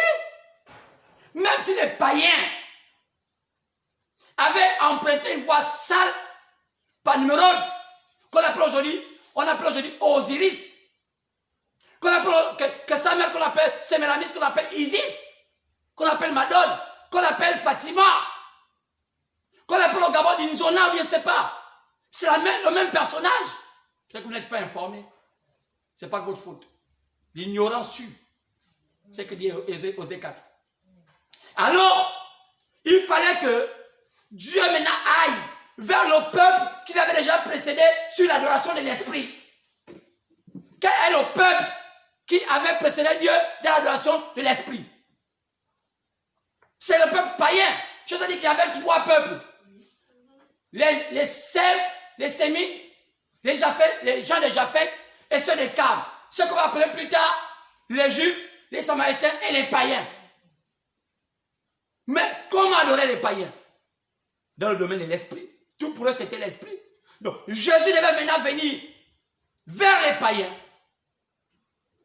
pour préparer ce païen, ce peuple. C'est pourquoi vous allez voir dans Actes chapitre 15, partir de verset 13 à 14, Jésus dit, je vais d'abord laisser Israël pour aller vers les païens, pour chercher. Païen veut dire, vous allez voir les nations. Nation veut dire païen. Chercher un peuple qui a porté mon nom. Quoi? Donc, le peuple qui allait porter le nom de Jésus, qu'on va appeler plus tard l'épouse, doit faire partie des païens. Pourquoi? Parce que les païens étaient déjà préparés d'avance à l'adoration de l'esprit. Mais où est parti les païens avec cette adoration? Où sont partis ces païens? Dans l'alcool, dans les drogues inutiles, dans les philosophies inutiles. Alors que Dieu vous a donné la primeur de faire de vous un peuple qui porte le nom de son fils. Malheur à vous. Malheur à vous, païens, qui n'avez pas compris ces choses. Vous voulez imiter autre chose. Mais avant ça, je vous ai dit l'histoire d'une femme. De Tyr. Actes chapitre 15, pendant verset 1 à 28. Cette Sidonienne, une descendante de Nimrod, lisez ça dans Genèse 10. Les descendants de Nimrod de Cam. Vous allez voir, il y avait le peuple sidonien qui venait de Tyr. Quand Tyr et Sidon étaient au même endroit, cette femme va venir pour dire à Jésus, Seigneur, sauve ma femme, ma fille. Elle a un démon qui la tourmente. Mais elle va appeler Jésus comment? Elle va appeler Jésus, fils de David. Fils de David, sauve ma fille. Jésus va dire, pas question. Chaîne. Qui te dit que le code entre moi et les païens, c'est fils de David? C'est le problème. Le code n'était pas fils de David. Nous, pour nous, Jésus n'est pas fils de David. C'est ça le problème avec les païens. Le problème avec le Gabon, on en bas des choses qu'on ne maîtrise pas. Il a dit, je ne suis pas venu pour vous, je suis venu pour les brebis égarés des enfants d'Israël. Il ne parlait pas des païens, il parlait seulement d'Israël selon la chair. Donc, la première venue, il était venu uniquement pour Israël selon la chair, pas pour toute la terre. Et la femme là, pouvait l'appeler fille de David, sauve-moi. Il dit, toi tu ne peux pas m'appeler fille de David. Le lien entre les païens et moi, ce n'est pas fille de David. Change de nom. Change le code. Change le mot de passe. Car, regardez, les aveugles ont appelé Jésus fils de David. Jésus a accepté. Mais la Sidonienne, qui était notre sœur, une païenne, elle a appelé Jésus fils de David. Il n'a pas accepté. Pourquoi? Ils avaient un salut différent. Les Juifs avaient leur salut. Les païens avaient leur salut. D'où j'ai dit la voie prévue par Dieu pour le salut de l'Afrique. Quelle est la voie prévue par Dieu pour le salut de l'Afrique? Il y a une voie. C'est ce qui vous embrouille. Vous croyez en tout, dans tous les sens. La Samaritain l'a dit stop, c'est pas ça. La païenne l'a dit stop, c'est pas ça. Elle dit, mais maître, même les chiens mangent les miettes. Elle a fait quoi? Elle s'est abaissée. Elle dit, les chiens mangent les miettes qui sortent de la table du maître. Jésus était pour nous le maître. Que veut dire maître? Dieu. Donc, il fallait qu'elle dise, fils de Dieu, sauve-moi. Amen. Amen. Pas fils de David. Fils de David, c'est pour Israël. Fils de Dieu, c'est pour nous, parce qu'il est Dieu pour nous. Jésus n'est pas. Alléluia. C'est là le problème. Le problème, c'est que il est fils. Alors c'est pourquoi, bien aimé, clairement, on comprendra que dans le code du salut de ces trois peuples, chaque peuple avait son code. Les Juifs avaient leur code, les Samaritains avaient leur code, les nations appelées les païens avaient leur code. Donc, cette Sidonienne-là ne pouvait pas appeler Jésus fils de David. Il devait appeler Jésus fils de Dieu. C'est pourquoi dans Actes chapitre 15, pendant verset 13 à 14, il est dit, Dieu, après avoir apporté l'évangile vers les païens, il va d'abord aller plutôt avant d'avoir apporté l'évangile vers Israël, il va maintenant aller vers les païens, donc les nations, pour chercher un peuple qui portera son nom. Mais à quel moment ça s'est passé? Je vous ai montré la fois dernière. Dans les mystères. Le mystère de l'aveuglement d'Israël. Le mystère de l'aveuglement d'Israël au profit des païens. Romains. Le mystère de l'aveuglement d'Israël. Romains chapitre 11, partir verset 25. L'aveuglement d'Israël, pourquoi? Pour éclairer les païens. Et je vous ai fait comprendre que ces trois peuples-là ont eu leur temps de libération, leur temps de connaissance de Dieu. Et quand je parle, je vous ai dit qu'on les appelle Israël, pas parce que c'était le nom du pays, c'était le nom du petit-fils d'Abraham, car ce pays est né d'un homme appelé Abraham, qui était un païen. C'est son petit-fils appelé Jacob, qu'on a le nom d'Israël, qui donna le nom à toute sa tribu, le nom d'Israël, qui devient finalement le pays d'Israël, le pays d'un homme appelé Abraham, mais qui avait pour descendant Jacob. C'est là où vient le nom Israël. Ce ne sont pas eux-mêmes. Je vous ai dit que les Samaritains, c'est qui? C'est un type du neveu d'Abraham, qu'on appelait Lot. Il était un peu du côté d'Abraham, un peu des Sodomites. Car Sodome et Gomorrhe, c'était une ville où habitait le peuple païen. Les Cananéens, les Jubésiens, ils étaient où? À Sodome et Gomorrhe. Alors, ils étaient déjà un peu plus avancés, développés par rapport à Abraham. Lorsque Dieu demandait à Abraham de se séparer de Lot, Lot n'est pas allé, peut-être à côté d'Abraham, peut-être même dans un désert, il a choisi là, il y avait déjà le développement. Donc, les païens étaient développés avant même Israël. Donc, c'est quand l'autre est allé vers Sodome et Gomorrhe, où il y avait déjà tout. Mais, qui était l'autre? Un type de Samaritain. Un pied vers Abraham, un pied vers les Sodomites. C'est à Sodome que vivaient les Sidoniens, les Amoréens, donc plutôt les Sidoniens plus tard. Donc, l'autre, le peuple qui va former l'autre, on va les appeler le peuple, les Amoréens. Ce sont ce qu'on va appeler aussi plus tard les Moabites, les cousins d'Israël. C'est ce peuple-là qu'on va appeler plus tard les Samaritains. C'est ce peuple-là qu'on va appeler plus tard le peuple arabe. C'est ce peuple-là plus tard qui sera le peuple qui va aussi apporter l'évangile selon l'évangile qu'on appelle aujourd'hui l'islam. C'est pourquoi l'islam a été composé de quoi? D'un mélange de culte d'Israël qu'on appelle le judaïsme et le mélange de culte qu'on appelle le paganisme. C'est qu'on a remarqué que dans l'islam, on parle de ce qu'on appelle les marabouts. Demandez aux musulmans, est-ce qu'ils n'utilisent pas encore les marabouts pour pouvoir faire? D'où, maintenant, vous allez comprendre qu'ils ont deux courants. Le courant des chiites et le courant des sunnites.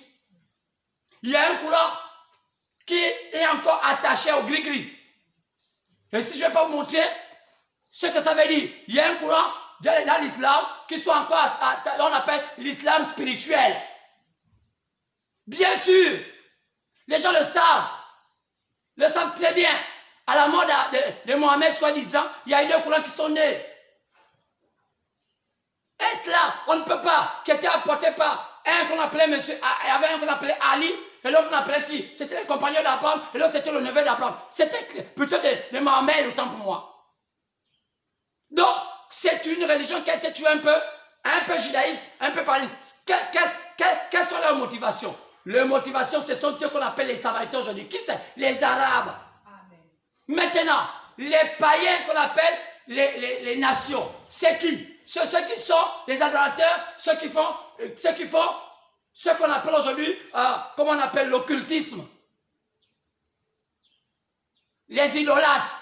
C'est ceux qui étaient à Sodome et Gomorrhe. C'est quand lorsque les anges sont partis à Sodome et Gomorrhe, ils ont dit à l'autre pour dire, sors nos terres étrangères, on va leur faire pis. Faire pis, c'était un rituel où il fallait comprendre s'ils étaient avec l'autre. Pourquoi? Parce que faire pis, c'est quoi? Faire pis, c'est l'homosexualité. C'est ce qu'on appelle l'homosexualité, c'est-à-dire sortir avec un homme, bien sortir avec une femme. C'était un rituel païen. Mais comme c'était devenu vulgaire, et ils voulaient contaminer ça à tout le monde, Dieu avait détruit son règlement parce que, au lieu que ça reste dans le cadre du rituel, leur rituel à eux, selon leur penchant, ils voulaient contaminer tout le monde pour que ça soit vulgaire. Lorsqu'un rituel devient vulgaire, ça devient démoniaque. Amen. Donc vous voyez aujourd'hui le christianisme, ça devient vulgaire. N'importe qui peut venir prêcher. N'importe qui peut dire, oh, moi je suis pasteur. À ce moment-là, ça devient du diable parce que chaque gens qui viennent là dans leur propre inspiration. Ce n'est plus Dieu. C'est quoi ça le christianisme qu'on voit aujourd'hui? Ce n'est plus un christianisme. C'est le diable en puissance. Jésus l'a dit.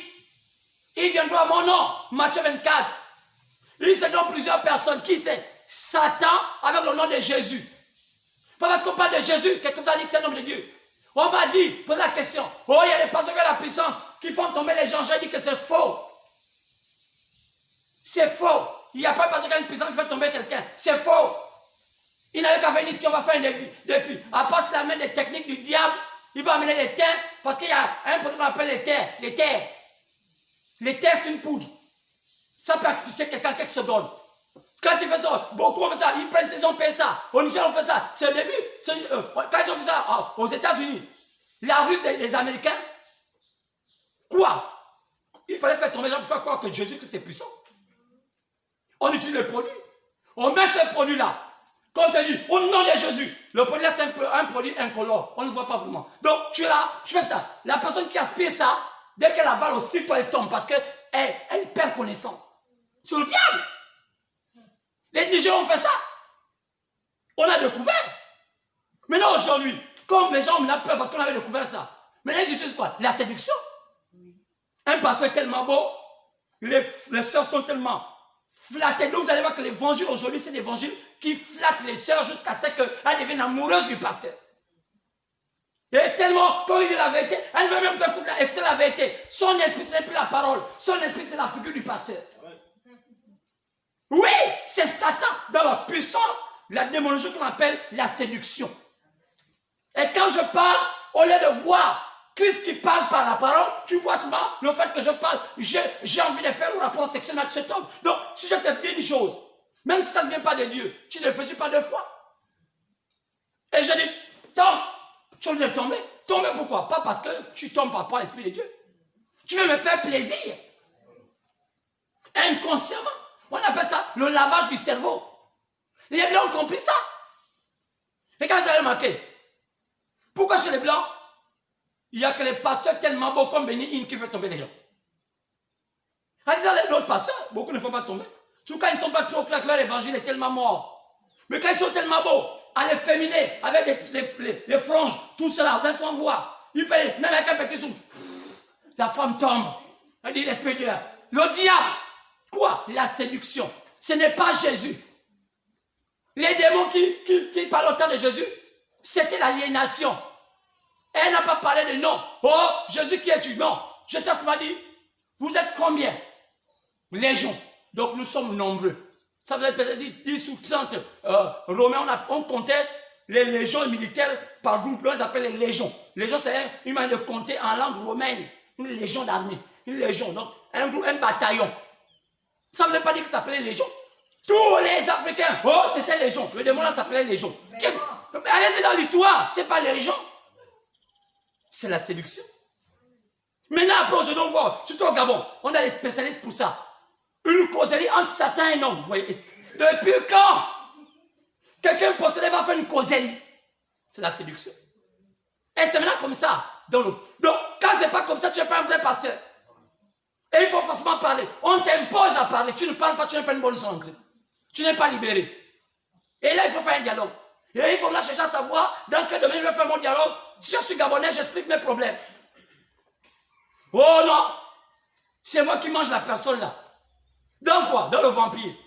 Si tu es Bapounou, je suis pas de la terre, tu es des Bapounou, vous avez appris à partout, c'est pas à Mayumba, vous savez pas, vous êtes des loups. Oh non! C'est le vampire que j'ai pigé dans sa fusée nocturne pour qu'il ne réussisse pas, c'est pas n'est pas riche. Oh! Et ça prospère.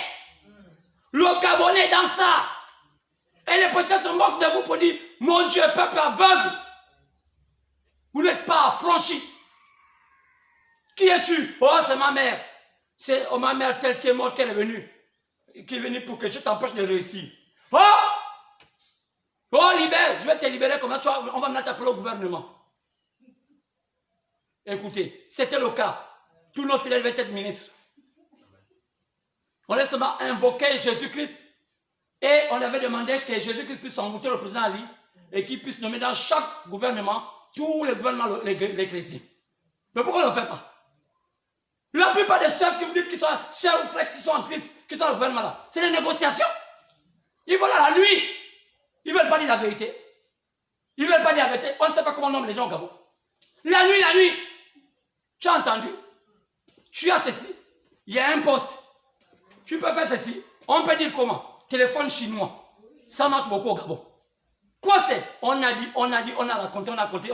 Ça là c'est trop fort. Plus fort que la vitesse des 4G. Nous sommes déjà à 8G. On a déjà dépassé les blancs. Nous on a 8G. Vous êtes encore à 6G, 5G. Nous on a déjà même à 30. Nous on a déjà même à 50G. Avant que la nouvelle arrive, tout le monde est informé. Pourquoi? Parce que le Gabonais n'a pas l'esprit du secret. C'est rapide. Je ne vais jamais dire moi, bouche que dès qu'il il ne faut pas dire que j'ai dit. Même l'Union n'est pas encore publiée. Le Gabon est déjà informé. Le Gabon est comme ça. L'Africain est comme ça. C'est pourquoi des pays comme ça, ce ne sont pas des grands pays. Ils vivent du commérage, des ragots. Donc, le pouvoir gabonais est toujours mis à nu.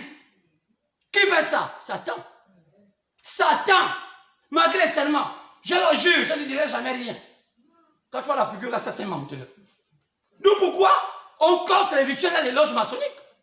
Pour qu'on puisse vous mettre à dormir, on doit vous... Je ne vais pas dire ça ici. Amen.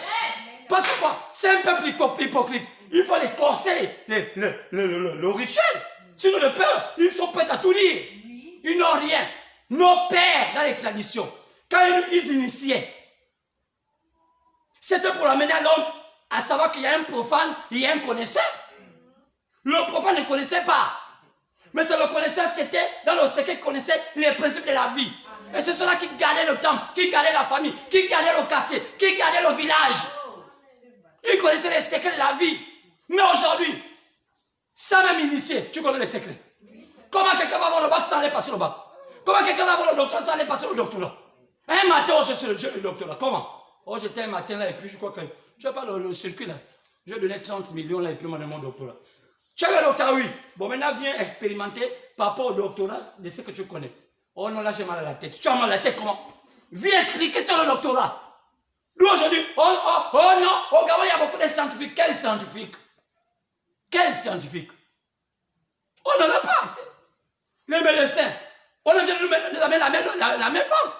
Pourquoi? Parce que le Gabonais a tellement peur de choses surnaturelles. Il ne faut pas toucher au crâne, c'est du diable. Il ne faut pas toucher à la langue, c'est du diable. Il ne faut pas voir quelqu'un, c'est du diable. Mais les Blancs, d'autres pays, nous ont dépassé dans ça. Aujourd'hui, ils ont beaucoup de médecins. Ce sont des sciences. Le monde a évolué. Ce que je peux se dire au gouvernement, chacun est libre de vivre comme il veut. Que tu sois homosexuel, ça c'est ton problème. Mais, même ceux qui ne sont pas homosexuels, je ne peux pas autoriser à ce que les gens arrivent à se faire des rapports sexuels, sinon en public, même si ce n'est pas les homosexuels, que ce soit les hétéros, qu'on voit un homme, une femme s'embrasser en public, on doit les arrêter. C'est des choses qui sont sacrées. Amen. Donc, un homosexuel peut faire cette affaire-là entre lui-même et je sais pas, son ami, ou bien elle-même et sa copine, dans la chambre, ça les regarde. Dieu va les juger pour leur acte. Mais vous aussi qui n'êtes pas homosexuel, vous partez les plaques, laissez-les en bas. Vous partez, vous attendez vous embrasser. Quand vous êtes dans les films, vous devez vous arrêter aussi. C'est pénal. C'est l'immoralité. Montrez les choses dans le sport, marchez nu. Vous voyez les Gabonais en train de s'embrasser. Voilà, tu vas chez Thème. Après avoir mangé un peu de noix de coco, là, qui coûte 200, 300. Oh non, je t'aime. Et on paye une paille de 100 francs sur le boutiquier. Et vous voyez maintenant que les Gabonais pensent qu'ils sont à Hawaï. Allez-y là, au Lissalomba, avec des poids de noix de coco. C'est qu'on jette dans les quartiers. Et là, vous allez voir une Gabonaise avec un petit bikini qu'elle a payé à 300 marchands en boîte. Elle a le noix de coco. Elle a un chapeau. Elle pense qu'elle est à Hawaï. Avec son gars qui est féminin, qui a une petite. Je ne sais pas, ils ont maintenant aujourd'hui des culottes qui sont serrées comme ça. Et puis on voit un peu comme un peu le pyjama coupé. Et c'est le père de famille. Hein. Et il est là, le ventre dehors, avec une grosse chaînette avec la cour. Et il est là. Plus tard, vous le voyez, c'est le directeur de la douane. C'est le directeur de la banque. Oh, mon Dieu, les voyous. Et il monte dans sa grosse voiture. L'État lui donne même une grosse voiture. Regardez l'image. Revenez à Dieu. C'est l'immoralité. De même que vous ne voulez pas que les homosexuels le fassent en public, vous aussi qui n'êtes pas homosexuel, il est interdit d'embrasser une femme dans la rue. On vous arrête. Si l'État ne peut pas faire ce qu'il n'avait qu'à ces homosexuels aussi même défiler au Gabon. On va faire la gay pride. Tout le monde, gay pride. On va voir les drapeaux, 7 couleurs. Pourquoi? Parce que vous, qui ne voulez pas que les autres fassent ça, vous aussi ne faites pas ça. Ça dérange nos enfants. Ça les envoie où? Nos enfants sont dans la rue. On les envoie à l'école, les premiers, les dépucelés, ce sont les professeurs. Nous devons les arrêter. Oui. L'immoralité d'un pays. Ils sont les mesquins. Alors, Dieu devait travailler avec Israël. Et Israël, je vais définir que Israël a eu quoi? A eu 5 temps qui étaient typifiés par rapport à Lévitique 23, aux 5 fêtes. La fête de Pâques, la fête de la moisson qu'on appelait la fête de Pentecôte, la fête des trompettes, et la fête d'expiation, et la fête des tabernacles. 5 fêtes qui étaient l'image de 5 étapes à accomplir pour que l'homme atteigne la stature parfaite.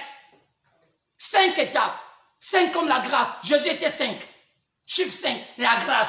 La grâce pour atteindre la perfection passe par ces 5 étapes. Donc, même Israël a eu aussi ces 5 étapes.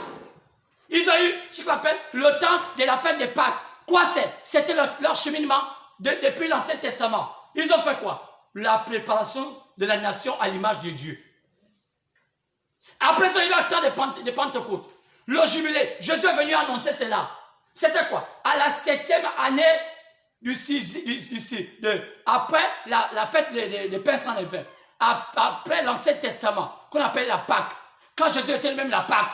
Pas la Pâque comme on dit aujourd'hui, comme les adventistes. Oh, tous les 7 jours, le samedi, ne partez pas à l'église, ne travaillez pas. Écoutez, Wright qui vous a montré ça, l'américaine là, elle se cherchait elle-même. Elle a fait tuer les gens. Oh, l'adventiste de 7 jours. Avant, on ne s'appelait pas l'adventiste de 7 jours. On s'appelle l'église de la prophétie. Tellement de fausses prophéties qu'elle en a donné, ça n'a pas marché. Oh là là, elle a pris les gens, il collait les ailes sur les bras. Il les met sur les falaises. Jetez-vous, volez. Comment vous allez voler, voler, voler? Oh!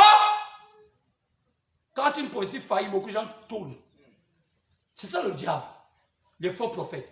Donc, vous les adventistes là, Gabonais qui avaient emprunté les gens que vous ne maîtrisez pas. Vous, Gabonais qui avez emprunté les gens, les témoins de Jéhovah. Témoins de Jéhovah. Oh, nous sommes les 144 000. Vous êtes aujourd'hui 144 000. Les deux aujourd'hui sont plus de combien de millions sur la terre? Oh, notre processus est 144 000. Vous ne voyez pas que les Gabonais vous mentez? Oh, c'est les célestes. Mon Dieu. Ou les célestes. Avec des chapeaux, des papas. Plusieurs magistrats étaient dedans. Les magistrats gabonais. Pieds nus.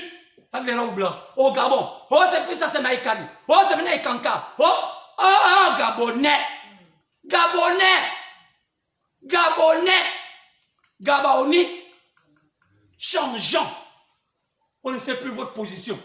Alors, Israël devait arriver là.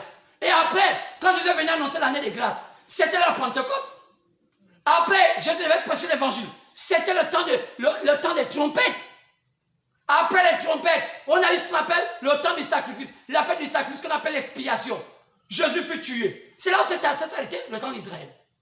C'est la prophétie de Daniel, où on dit que le Messie viendra quand il viendra. Daniel, quand le sacrifice perpétuel devait prendre fin, au temps de Daniel.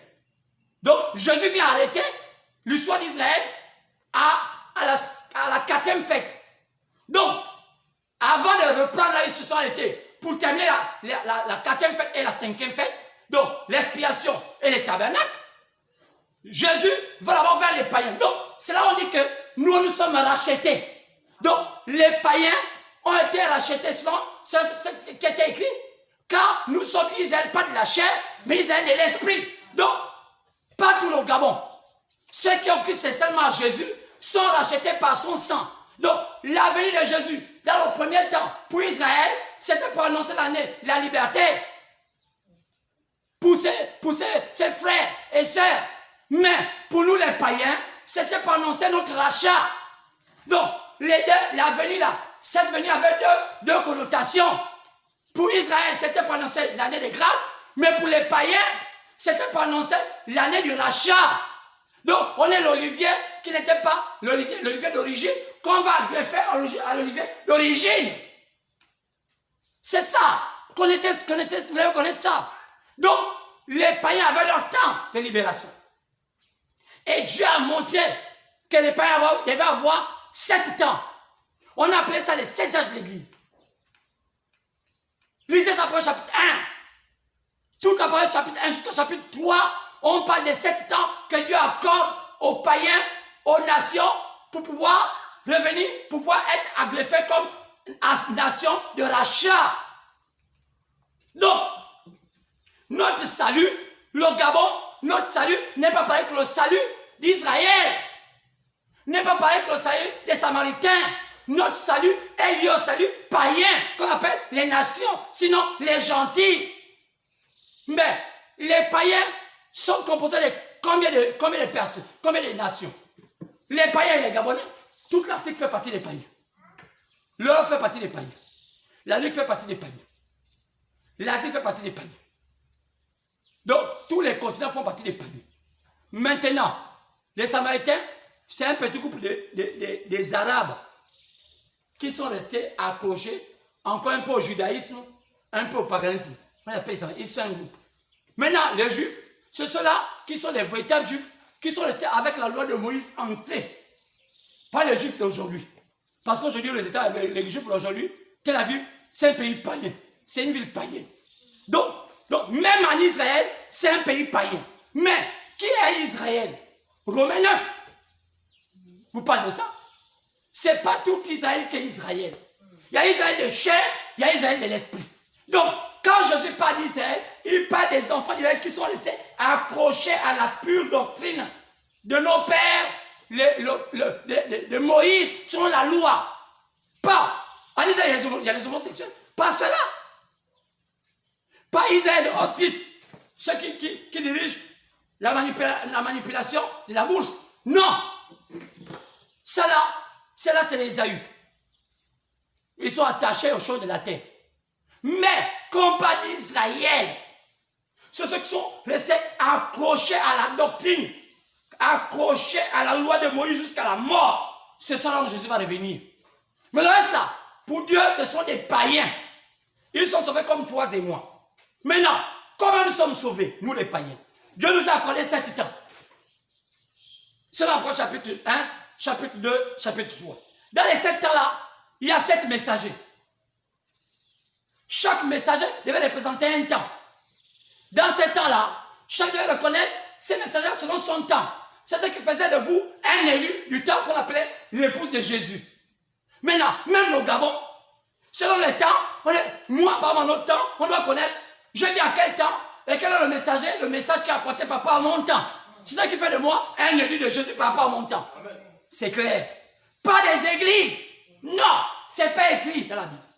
Lisez Apocalypse chapitre 1, 2, 3. Écrit à l'ange d'Éphèse, des Smyrne, tout ça, il y en a 7. Maintenant, qui sont ces gens qu'on appelle messagers? Paul dit, dans Romains, on 11. Moi, Paul, j'ai été fait apôtre des païens. Romains 11, 11. Moi, Paul, j'ai été fait apôtre des païens. Romains chapitre 11 jusqu'au verset 13. Romains 11, verset 11 au verset 13. Moi, Paul, apôtre des païens. Galates 2, verset 7 à 8. Moi, Paul, j'ai été cité pour être l'apôtre des païens. Et Pierre a été fait pour être apôtre d'Israël. Donc, Dieu partageait les parts. C'est pourquoi, comme Dieu avait donné à Paul la mission d'être le premier apôtre pour bâtir l'église de Jésus chez les païens, le message que Dieu donnait à Paul fut un message différent de ce qu'il avait donné à Pierre. C'est pourquoi, lorsqu'on a dit à Pierre, selon Acte 10, mange les bêtes impures, il dit je ne mange pas. Qui mangea ça? Paul. Il dit, oh, c'est impur. Pierre avait peur. Mais Dieu suscita une onction supérieure. On l'appelait Paul. Aujourd'hui, Dieu, pour susciter une qualité de croyant au Gabon supérieure, il faut une qualité de pasteur supérieur au Gabon. Qui mange les bêtes impures. Qui connaissent comment fonctionne le monde impur. Pas des petits pasteurs, pas des blagueurs. Sinon, les petits vont passer le temps à se moquer des églises. Parce qu'ils sont des hommes de lumière. Ils appartiennent au club de lumière. Qu'est-ce que les enseignent là-bas? On les enseigne des choses que vous ne connaissez pas. Les choses qui sont réelles. William Branham dit que c'est des choses réelles. Oui. Ne pensez pas que Satan s'amuse. Il connaissait la véritable connaissance des principes de la vie. Satan. Pourquoi il est le Dieu de la terre? Comment il a fait pour faire tout ce qu'on fait aujourd'hui? Comment il a fait pour trouver l'Internet? Comment il a fait tout le monde? Comment il a bâti la civilisation de la terre? C'est la véritable connaissance. Donc ne vous amusez pas avec les enfants du diable. Ne pensez pas que les hommes qui sont les clubs maçonniques sont des petites personnes. Hein. Gabonais, vous êtes en train de jouer avec la vie. Je vais vous dire une chose. Attendez-vous à ce que ce pays soit à un niveau quand même où on pourrait vous maîtriser. Je vous dis qu'il y a des gens qui vont comprendre que ne c'est pas vous qui gérez le monde. Hein. Au lieu de vous lamenter, préparez-vous. Préparez-vous. Ne vous lamentez pas. Alors c'est clair. C'est pourquoi il est dit que les païens vont avoir 7 temps. Paul a commencé à Macquin. C'est pas que je vous avais montré hier.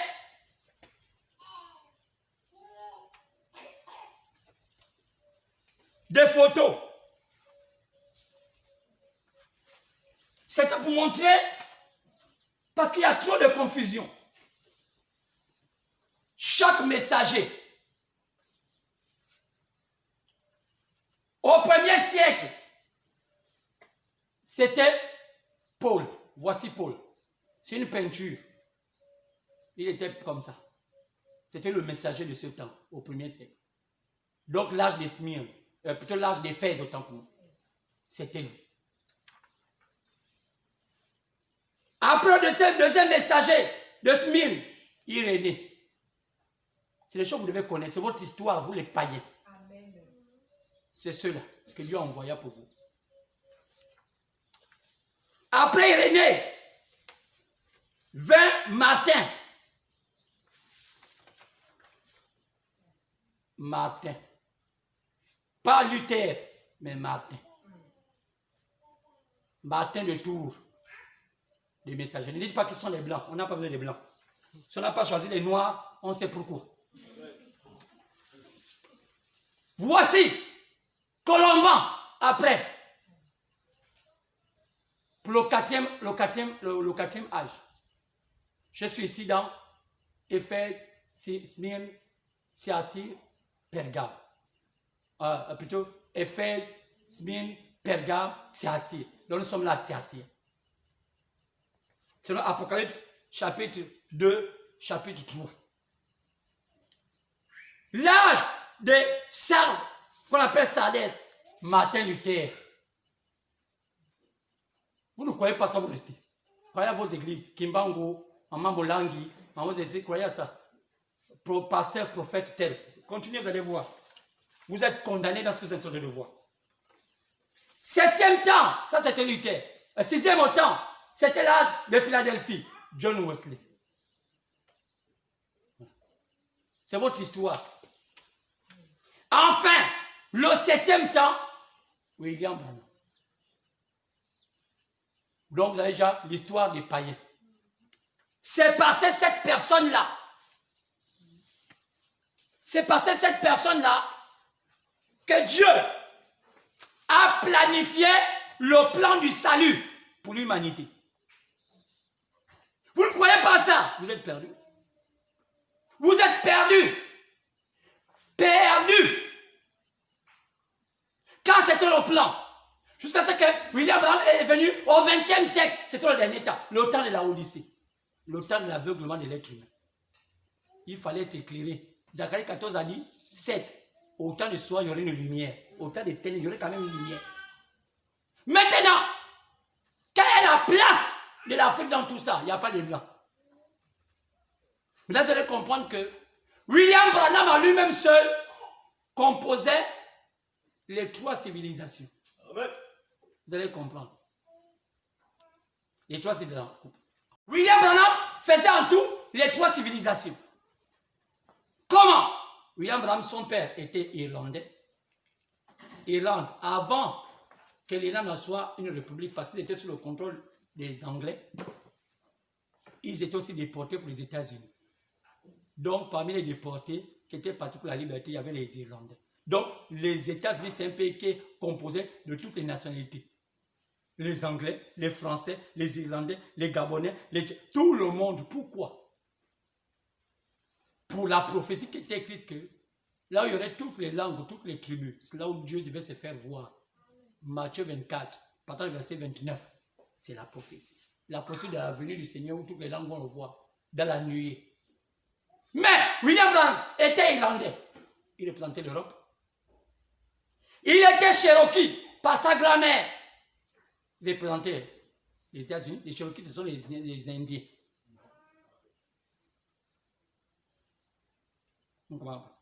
Et il manque maintenant, quand on parle de Cherokee, on parle de l'Amérique. On parle d'Irlande, ça c'est l'Europe. Il manque maintenant que 2. L'Asie et l'Afrique. Il est né à l'Est. L'Est, c'est l'Asie. L'Est, c'est un type de l'Asie. Au Kentucky, c'est l'Est des États-Unis.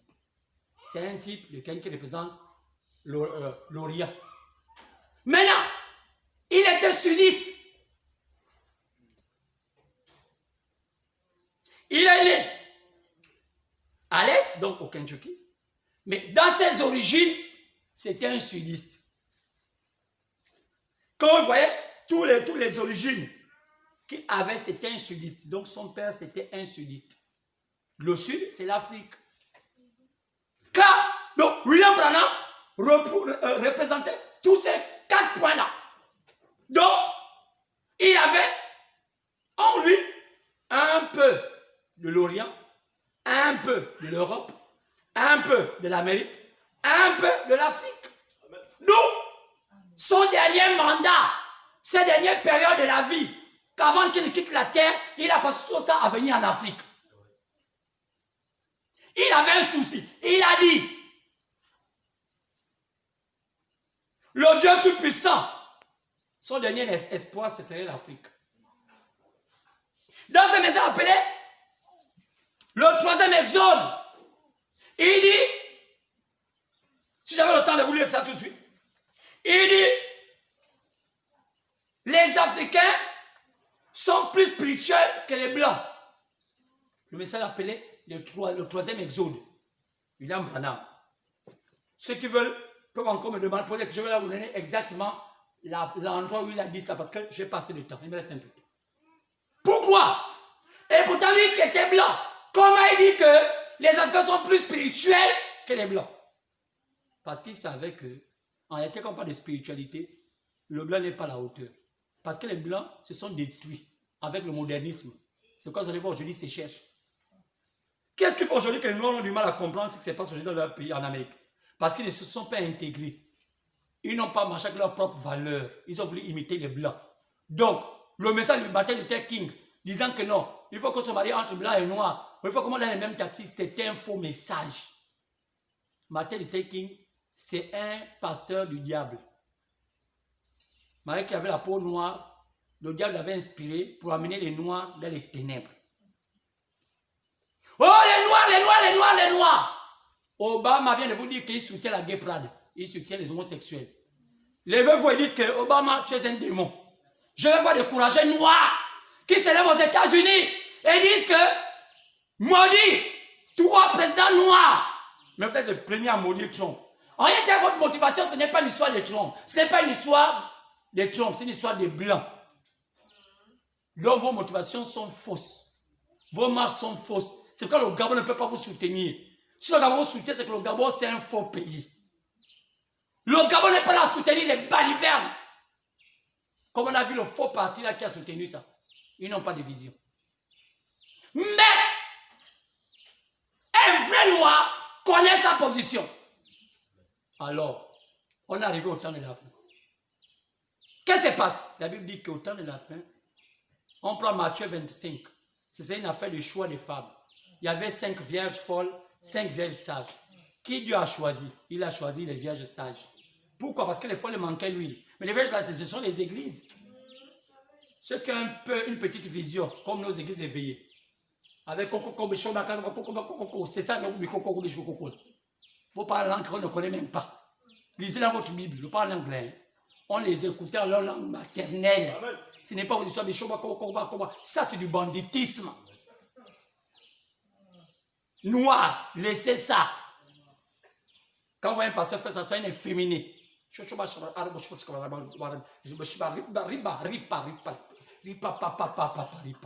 de quoi? Ripa de quoi? Ripa de quoi là? Ripa de quoi? Mettez-moi l'épreuve. C'est faux pasteur les ripa de papa là. Vous allez voir. Amenez les choses au Gabon. Faites une émission. Vous allez voir qu'on va les humilier. Moi, je suis prêt. Prenez la première chaîne, on met en public. On divise ça sur toute la terre. Amenez tout. Ivoiriens, Américains, mettez là. Les riz, vous allez voir. Ils ne vont même pas venir. On les laisse. Prenez les Gabonais, les riz, pas des Gabonais. Ils sont nombreux ici. Comme la première chaîne, pas leur chaîne. Ils invitent les gens dans leur chaîne. Leur chaîne bizarre. Les chaînes bizarres. J'ai appris qu'il y a tel maintenant diffuse aussi les messages des activistes. RTL. Que Yongi Show a donné l'argent. Yongi Show qui a amené l'argent pour qu'on puisse faire une chaîne chrétienne. C'est une chaîne des activistes. Ça n'apporte même rien à part une communauté du Sud qui est dedans avec quelques étrangers. On appelle ça RTL. C'est dommage. Honte à vous! Honte à vous! Malheur à vous! Alors, on est arrivé au temps de la fin. Le temps de la fin, c'est quoi? Nous aussi, on doit avoir un temps qu'on appelle le temps des pains sans levain, appelé la Pâque. C'était nos âges, les âges de l'Église. Après, on arrive où? William dit que les âges de l'Église est un type de l'Ancien Testament. C'est un type de fêtes de Pâques, le pain sans levain. Nous aussi, on est en notre temps. Mais il fallait qu'on arrive aussi à la Pentecôte. Dans le message appelé la semaine n'héritière pas avec la balle. Lisez ça. Il dit, on est parti de l'aigrette, de la tige, de la balle, jusqu'à ce qu'on arrive maintenant, au blé. C'est ça le plan du blé. Chacun, messager, représentait quelque chose. On est parti depuis, quand on arrive bien. L'église va se lever à quand? À l'âge de Luther. Parce que l'église était morte après. Par l'église romaine catholique. Mais elle s'est levée quand? Elle a commencé à faire quoi? Elle a commencé à faire les Grecs au temps de Luther. C'est Luther qui a bousculé l'église catholique. Après, on a vu quoi? On a vu la tige au temps de Wesley. Après, on a vu quoi? On a vu la balle au temps de William Branham. Après la balle, de la balle doit sortir le blé. Maintenant, c'est pourquoi on dit le blé la sort d'où? Mais lorsque le livre doit être ouvert, le Daniel 12:4, le livre était caché tous les mystères de l'humanité. Le mystère où l'arbre de vie qu'on avait écarté là, c'est là, c'était ça. C'était Jésus. Mais là, il est devenu quoi? Un rouleau du livre. Mais après, Le livre là, c'est pour que chaque chrétien s'approprie la vérité, car la vérité doit nous affranchir, c'est que nous la foi nécessaire pour être enlevée. Mais, lorsqu'on arrive à ce stade, Jésus, qui est parti, qui a promis nous ouvrir ce livre, sinon après chapitre 5, il était où? On ne le voyait plus. Il était invisible. Quand en tant que fils, il n'était plus fils de l'homme, il était maintenant fils de Dieu. Un Dieu invisible. Mais, quand Jésus est au ciel, on ne le voit plus. Alors qu'il a une mission d'ouvrir le livre. On regarde qu'il est l'agneau. D'après chapitre 5, il va vers le trône du Père avec nos péchés. Il prend le livre qui était entre les mains du Père. Il amène ça sur la tête. Quand il vient, après le chapitre 8, il ouvre le livre. Quand on va après le chapitre 10, il crie une voix forte. Le livre est ouvert. Mais où est Jésus? Mais il est invisible. Lorsqu'il est invisible, qu'est-ce qu'il est en train de faire là? Il fait ce qu'on appelle son avènement. Est-ce qu'il est venu? Oui. Mais dans quel domaine? Le domaine de l'avènement. Il y a une différence entre l'avènement et la seconde venue. William Branham dit qu'il y a une différence entre l'avènement du Seigneur et la seconde venue du Seigneur. Donc, l'avènement du Seigneur précède la seconde venue du Seigneur. Donc, l'avènement, c'est qu'il vient d'abord montrer au livre pour que l'épouse soit préparée. C'est là, le livre là, qu'il y a tous les matériaux qui préparent l'épouse. C'est pourquoi l'épouse prend le livre. Mais, il y a une gerbe agitée parce que à la moisson, lisez ça. Vous allez voir qu'à la fin de la moisson, qu'on appelle la Pâque, il y a une gerbe qu'on devait agiter. Mais quelle est la gerbe? Mais le messager qu'on voit au temps de la fin, c'est dans Malachie 4. Partant verset 4 à 5 à 6. Un prophète, car Dieu t'avait au travers des prophètes. Amos 3,7. Donc, la gerbe agitée de ce temps devait être William Branham. Le modèle du vrai chrétien, le modèle du vrai pasteur, le modèle du vrai prophète. Donc, les nations n'ont eu qu'un seul prophète, William Branham. Donc, les autres n'étaient pas des prophètes, à part Paul. Mais tout le monde n'était que des réformateurs. Mais c'est Dieu, parce que Dieu travaille avec les réformateurs. Il travaille d'une manière partielle avec les réformateurs, mais en plénitude avec les prophètes. Donc c'est pourquoi, dans Branham, il était dans la plénitude. Mais lorsqu'il vient sur la terre, la seule personne qui est disponible, c'était William Branham, au XXe siècle, où il devait être ouvert. Donc, sa mission, puisque l'esprit, s'il veut parler, le contenu du livre, il doit rendre dans le corps de Branham. C'est pourquoi il y a un signe qui accompagne Branham pour montrer que Jésus était là. La même lumière que Paul avait vue dans le chemin de Damas. C'est la même lumière qui montre dessus le corps de William Branham. Cette lumière-là, c'est la lumière que Paul avait vue. Gabonais, vous qui ne connaissez pas ces choses, lisez dans Actes, le livre que Paul avait, la lumière que Paul avait vue, qui avait parlé. Qui es-tu? La lumière a dit, c'est moi Jésus que tu persécutes. Amen, amen. Oh non, on ne croit pas. Qui vous aveugle? Les églises avec le diable.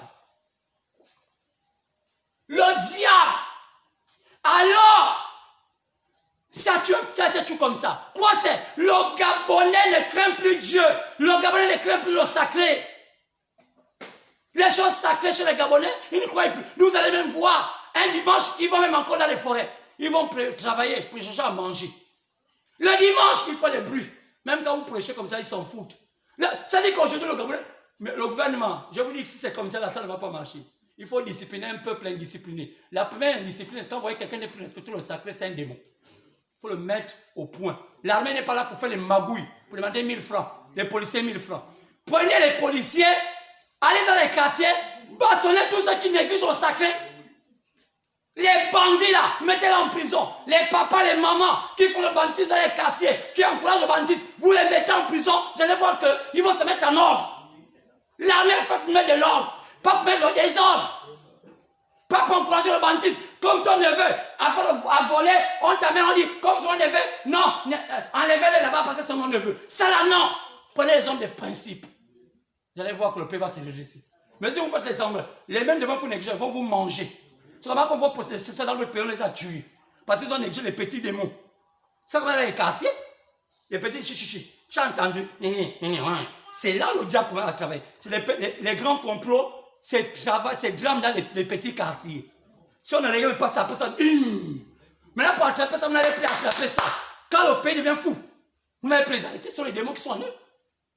Oui, donc, au temps de la fin, qu'on arrive maintenant, qu'on est maintenant à la trompette, plutôt on est maintenant à la Pentecôte, William Branham est sorti, Jésus donne le flambeau à William Branham, dit, libère-moi ce que j'ai dit.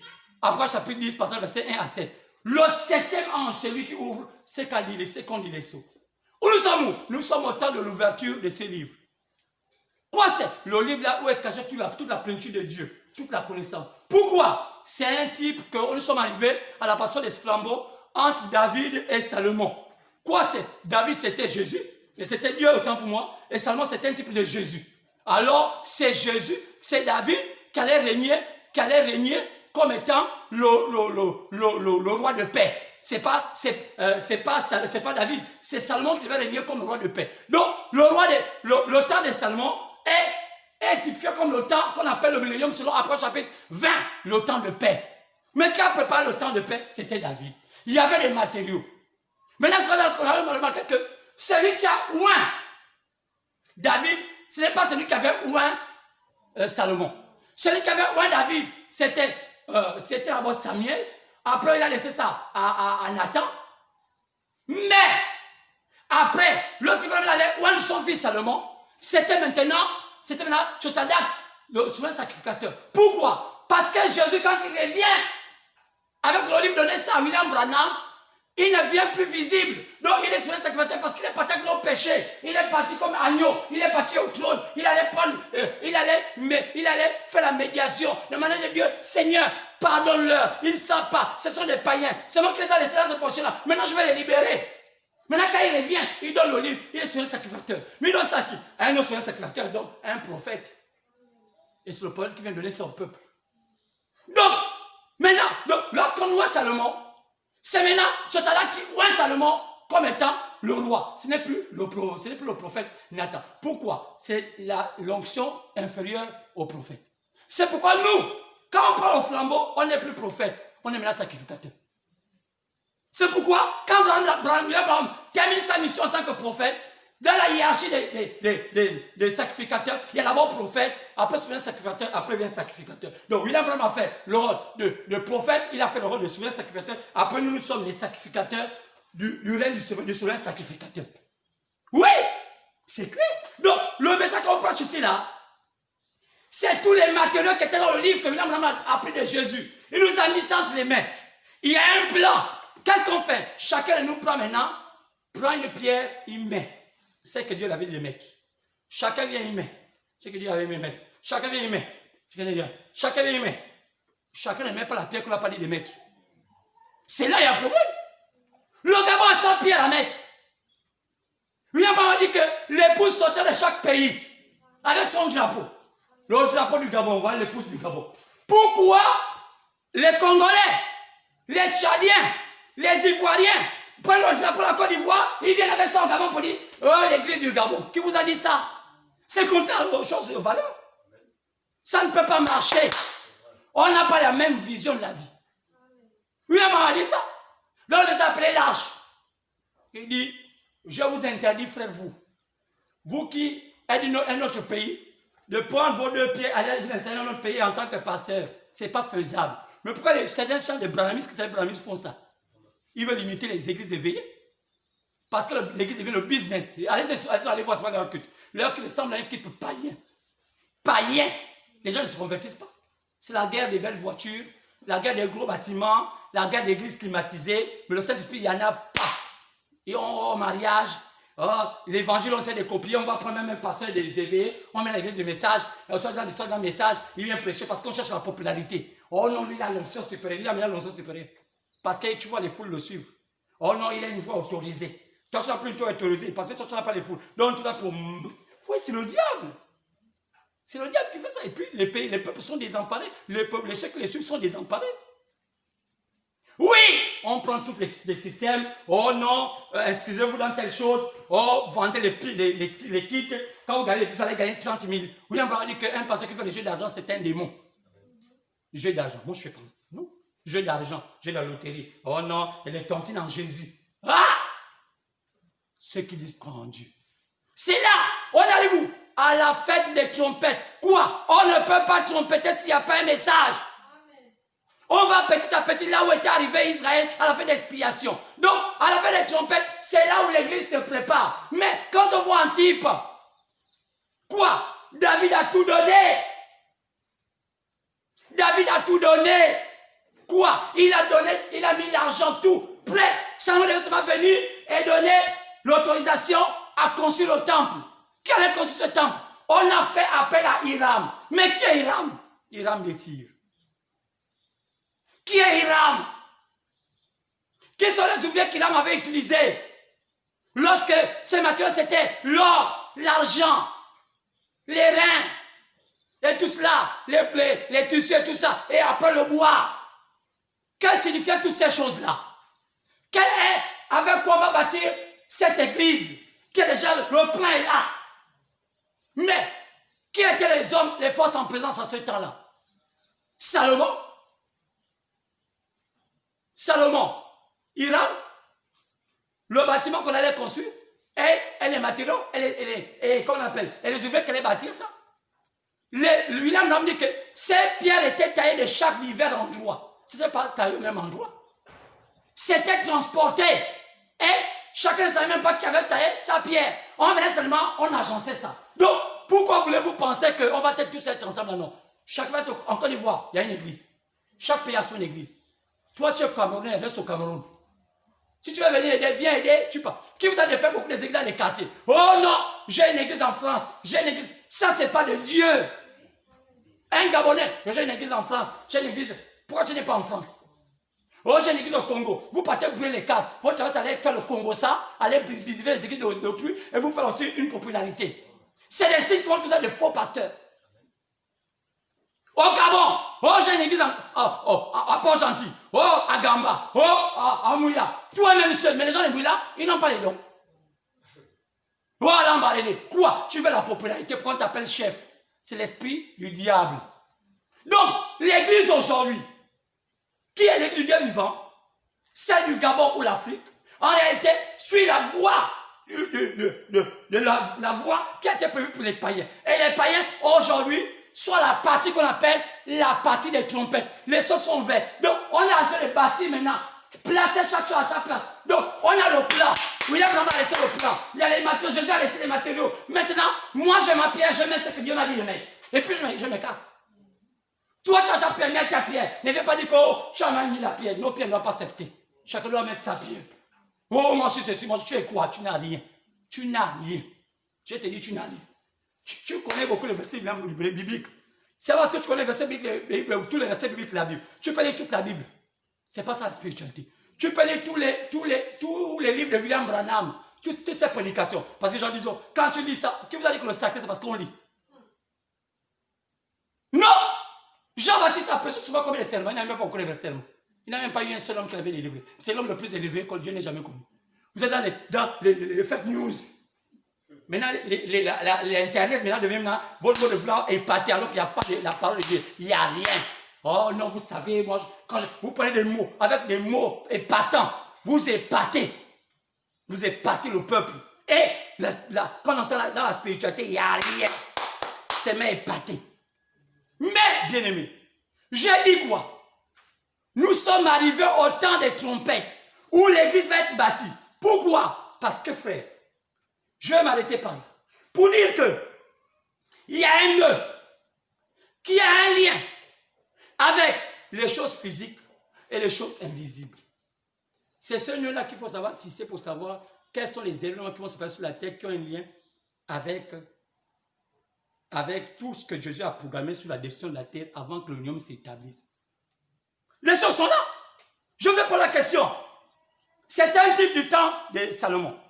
Avec Hiram qui était là. Mais qui est Hiram aujourd'hui? Point d'interrogation. Qui est Hiram aujourd'hui? Fouillez. Hein? Ceux qui connaissent les choses, quand je parle d'Hiram, savent de quoi je parle. Qui est Hiram? On peut encore répartir. Ce temps est semblable au temps de Joseph. Quand Joseph a terminé d'épouser sa femme Asnath païenne. Quand il va maintenant retourner vers Benjamin, Benjamin, ce sont les derniers, les 144 000. Mais qui est Asnath? Qui est Joseph aujourd'hui?